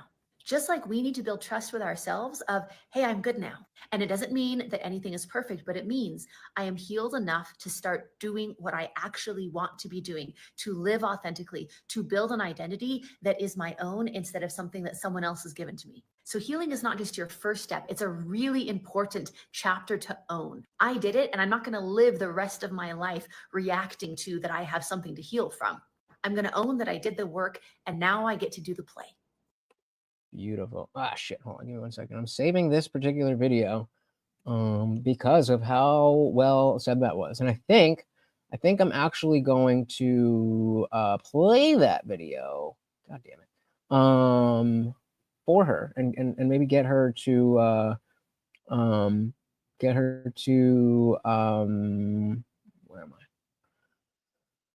I? I'm gonna save that one and get her to to get dive more into that, because I think all of us were really feeling that. Yeah, so we got a few more here, guys. This one seems like just random stuff. Let's see. Nightmare House Part 1. So let's see. I guess there's going to be... This is the tale of when Nightmare House collapsed with us. We might get some... This is the tale of when Nightmare House collapsed. We might get the rest of the story. Oh, I already watched this. Okay. So I guess we're going to get the rest of the story before anybody else, unless she posts on all of it before Tuesday. Let's see. This is the tale of when Nightmare House collapsed with us inside. Let me set the scene. Well, exactly, bro. That's what she said. That's exactly what she said. She takes the woo-woo practices and looks for the neuroscientific the neuroscience behind it. But again, in a similar way, you know, we have that whole discussion about me using the phrase Christian values. She's not talking to people who have already healed. She's talking to people who haven't been through that. So that's why you want to use the language that people would understand. Nick said, I had a similar experience when I went to the chiropractor. They can tell a lot about your body just by observing how you move, posture, etc. Yep, that's what they're there for. Hopefully the schooling does what it's supposed to do, right? Our house collapsed with us inside. Let me set the scene. It's a peaceful, sunny day. The whole family's at home. My daughter's outside playing. I'm in the screened-in porch. My husband is in the living room. And we have guests in the Airbnb apartment downstairs. Literally out of the blue, I hear this deafeningly loud crack sound. The entire house starts shaking like it's gonna fall over. And at the same time, I hear someone screaming. So my brain is panicking and trying to make sense of all of this. And despite it being a clear blue day, I'm like, well, lightning has struck our house. I first think about my daughter and I run outside and she's just there peacefully playing. Like she's fine, but you can tell that I'm super panicked. So I'm scared that lightning is going to strike again or there's going to be some fire that pops up. So I'm screaming at her to get inside the house, get inside the house. And she goes into this freeze response where she's just looking at me yelling, but not doing anything. And I'm pleading for her to come inside the house. He finally comes in. We run into the living room to meet my husband. And as we're trying to figure this out, then the house starts shaking again. So we're like, okay, is the house going to fall down? Maybe we're not safe inside. Maybe we need to go outside. You run out the front door. We turn around and we see this. This is a 5-ton branch that in the middle of a blue sunny day fell through our house. It must have been Satan. Yeah, this branch doesn't end here. It was so heavy that the house collapsed under it and it went through the house into every room that we weren't in. Here's the rest, part of the rest of that branch. Can you guys see that? Like this whole thing is just the branch. That's wild. Like these are cabinets with the handles for frame of reference. This part went into our bedroom. The edge of this is like a foot away from where my face would have been if I were laying in bed. And then I remember the screaming. So just as I'm thinking like, who was screaming? I see that there was a couple in our Airbnb and they're outside now and they're hobbling up the driveway. Now, although the Airbnb come on, StreamYard, I want those popcorn emojis. was downstairs, what happened is the branch went through the roof and it hit like a main pipe that went all the way through the house. And so the air. Yeah, I'm gonna be mad if it's like I almost died. Thank God I almost died. That'll annoy me. Airbnb people were sitting on the couch downstairs when suddenly the roof violently crashes in above them. And the reason that she's hobbling is because she was so scared and she jumped off the couch so quickly that she had a rug burn all the way up her leg because sure, she was just sucking dick. She had that before the tree. Because of how fast she jumped off the couch. She was actually incredibly understanding. I think she said something like, oh, these things happen. So we get them settled. We pay for a new Airbnb. Now we have to figure out what to do with this being a new fixture in our bathroom. We don't call it Nightmare House because of this instance. No. This was just one thing to add to the already established Nightmare House. All right. Well, that was the end of part 1. And as you can see, her most, other than this ASMR video that we're not going to look into, her most recent video. So all we have is her 3 pinned videos. So let's see. And that's, other than that, that is the game. Beat you to it, baby. Beat you to it. All right, let's see what the so this one's marked evidence. It's got I've been told my whole life there were boxes and boxes of evidence. Okay, so it's saying, how did you find out? I've been told my whole life there were boxes and. How did you find out it was all lies? I've been told my whole life there were boxes and boxes of evidence proving all of the horrible abuse, the satanic ritualistic abuse that had happened growing up. I heard these stories about after I had visited my dad as an infant, then they would take me right to these specialists that specialized in horrible, horrible child abuse, and that it was so bad and so awful that even the specialists had to take the rest of the day off because it was so traumatic for them to see all the stuff that had happened to me, broken bones and trackers planted under my skin and needles in my eyeballs, etc. Yeah, that's what, in case you missed the beginning, that's what Jima and Mom were saying that Dad was going to do if he ever found out where she was. As a kid, I was always terrified to learn about these things. But then when I went to college, I started wanting to just see it for myself. I didn't have a doubt in it being true. Like, why on earth would my mom lie about that? So I asked my mom to see the boxes of evidence, and she absolutely Dun, dun, dun. refused. For years, her and my Oh, grandmother had this hell whole sort no. of cult group that had been going without food or water regularly to keep the Satan worshipers away from finding us. That it was a special gift from God, that I had forgotten about all of the abuse, and that there was no way that I was going to look at that stuff. So I did like the first rebellious thing in my life, and I did it anyway. I knew where the evidence was so that I could stay away from it. And these were like file boxes stacked up to the ceiling. So I started looking through them, and there's like no evidence of any sort of abuse, but there is a ton of letters back and forth with the custody case when my mother essentially kidnapped my brother and I away from my dad. And despite him having rights to see his kids, they just wouldn't show up, and they would just give him a pile of attorney bills to try to do something to be able to see his kids. And it's the first time I started seeing the true nature of my dad. Like, despite her doing this, he was like, we can fix this. Like, come home. Let's talk about it. I want to see my babies. A very different picture than what I've been told. And then I stumbled upon the packet. This big, thick packet titled like Signs of Satanic Ritualistic Abuse for Police Officers. Yes, in the 80s, there were police Captain Dan? officers No. that believed this. Wait, it wasn't Captain Dan. Who was the captain? Captain, I forget his name. Somebody remember. Early on, we were talking about the cops.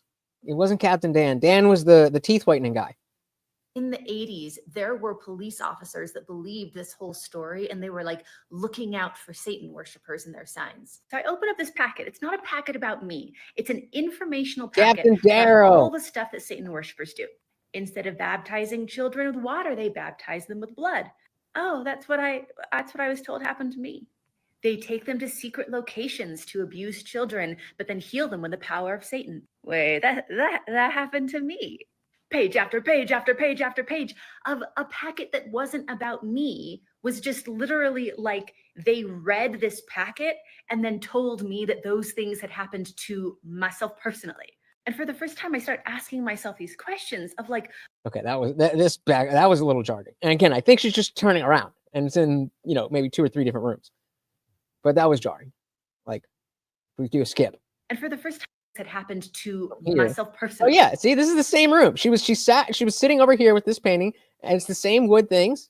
And for the first time, okay, that cut. I was like, what the fuck? Where do we go now? Asking myself these questions of like, oh yeah, if I was laying on top of a pentagram as a 3-year-old and being abused, and there was somebody in the corner that was dressed like Jesus saying bad stuff, like, how would my mom actually know that happened? How did my mom actually know all these things that had happened for years behind closed doors? It's almost like it was a lie. And then, because of the boxes of evidence where there was zero evidence, that my dad, even if this was all true, didn't have any time to do that to his kids. Like, he literally didn't see us. There were a couple of medical records that even weren't conclusive, but it's just like, oh, with the signs here after this examination, these children might have had some sort of abuse. And oh snap! Oh, I forgot to plug my computer back in. Hold on. That's how bad the battery is on this. But speaking of which, who was asking somebody was asking about my setup last night in the after party and talking about running the show on my laptop. And this has all been done on the laptop. And again, you've seen TikTok is not easy to manipulate on desktop. So YouTube's even easier. Just in case you're wondering. These children might have had some sort of abuse and or it's diaper rash. And they were signed by my grandmother's friends in the Mormon church that were medical professionals, where she just needed some evidence from them, like members of our cult story that were doing her a favor. So after going through these boxes and finding absolutely nothing that I was told was in them all these years, I confronted my mom and my grandmother and just asked, like, I bet you she's gonna be like, oh yeah, nah, yeah, we made that up. Like, imagine if they were just like, gotcha. can we talk about this? Like, I'm confused. Like, Asian. They're gonna be like, oh, I keep thinking they're Asian. They're white. She's Asian. I'm thinking about Asian parents. They're like, no, we can't talk about that. But I think that is what they're gonna say. talk about this. Like, I'm confused. Like, how did you know any of this stuff? I got shut down so fast. They were like, no, if we talk about it at all, it's going to trigger you and then you'll be under control of Satan. And I would rather you not believe us and be so ungrateful because you don't believe us than undo all the work that we've done, keeping you safe by us talking about this and your brain being broken. That is gaslighting. And then they just didn't talk to me for 5 years. God damn. All right, we got stories and brainwashing left, guys. The last two. I had a weird life. I'm a cult survivor, amongst other things. And, like, I don't really tell the stories because they're very out there. So I thought maybe I'd tell you the stories. Because here's what I'm trying to figure out. I've been working since I was 11 years old, and I have a desire to know who I am outside of my work. And I love my work. I love my mission. It's awesome. But there's like this calling of like, let's figure out who Lydia is outside of that. So I'm just going to share some honest and odd stories and just see what happens. I've had a weird life. I'm a Okay, and so they're being pinned. This is not chronologically in order. And our last one. The leader of our cult was my grandmother. Beautiful, charismatic, rodeo queen, bride of the year. Here's Jima. So she's living in the Hollywood Hills and she doesn't want to be with my grandfather anymore. But as a Mormon woman, she doesn't want to get divorced. She just wants to have her own home in Utah. So when God starts revealing to my mother that we're being chased by a satanic cult, then Jima is like, great, I will save the grandchildren and we must go to Utah and buy a fancy house. And things escalate quickly. Now, she had like a following before there was a following. And in her office, she'd have her desk with her. Yeah, okay. Sorry, Kev. Fuck you, TikTok. So there was already a cult with Jima outside of whatever was going on with what happened with her dad. This is so convoluted. I'm so glad we went through all this so that we all are on the same page. Imagine her trying to explain all of this just in one go, and me having seen all these videos and you guys having no idea. We wouldn't get past. Wait, what happened? Yeah, one post saying, okay, so that sounds more like grandma is the original crazy one of this family. Seems like that's where it's going. There was a following. And in her office, she'd have her desk with her telephone, and then there was a white couch next to it. She would have me sit down on a white couch as like a little kid, and I would sit and listen to her phone calls. So she'd call the first person. She would tell them the whole story in gruesome detail. The children were ritualistically abused by Satan worshipers, surrounded by their gang, and their spine was broken over and over and over. Needles drilled into their eyeballs. Their brains are nearly broken. They could be triggered by a satanic symbol at any time. They'll never be able to have a normal I was thinking the same exact thing. Relationship. They'll probably be highly triggered on their wedding nights. And the Satan worshipers are currently chasing us to unalive the children. Side note, in Mormonism, if it is the case that Jima was manipulated by her mom, then that would mean that, like, again, the idea that there already was a cult, that Jima would have taken over for great grandma's cult before any of this started. It's possible.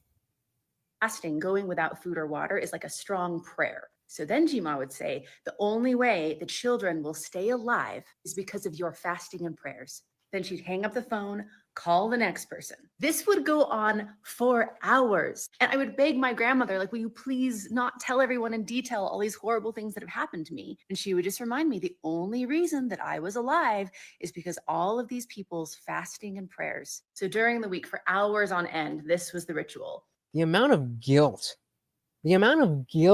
to put on a young child to be like, yeah, all of these people have gone through all this suffering for you. Like, that's a lot. And many of these people we were going to Mormon church with on Sunday, and they didn't know that I was sitting there listening to the whole conversation. But because of what they had been told, they would spot me in church, and their eyes would just well up with tears. And they would walk over, overcome with emotion, and say things like, oh, you poor exotic children. The leader of our cult was my grandmother. Beautiful. And that's the game, ladies and gentlemen. That is Lydia Honest story time. Again, if you would like to see, there was 2 or 3 videos that we skipped because I don't think they were directly related to, this story. Definitely check her out. The link is in the description of this video. And again, she is going to be here with me live 7 p.m. Eastern on Tuesday. So, of course, we have our normal Monday, Wednesday, Friday, 8 p.m. Eastern show. So we're live now. We'll be live tomorrow. We'll be live on Tuesday and live on Wednesday. Make sure, if you have not already subscribed, guys, it is free to do so. That's the little candy bowl or the money bowl to take the candy at the convenience store. You could just steal it. Ain't nobody gonna say anything. But price of missing, just hit that subscribe button. It's free, it's easy, and it helps out so very, very much. Big shout out to all of the donations, guys. Thank you so very much. Of course, you know that Morty is loving his treats. 5 a.m. this morning. I wake up. Does he still have it here? You still have it on here? No, of course you brought it somewhere else.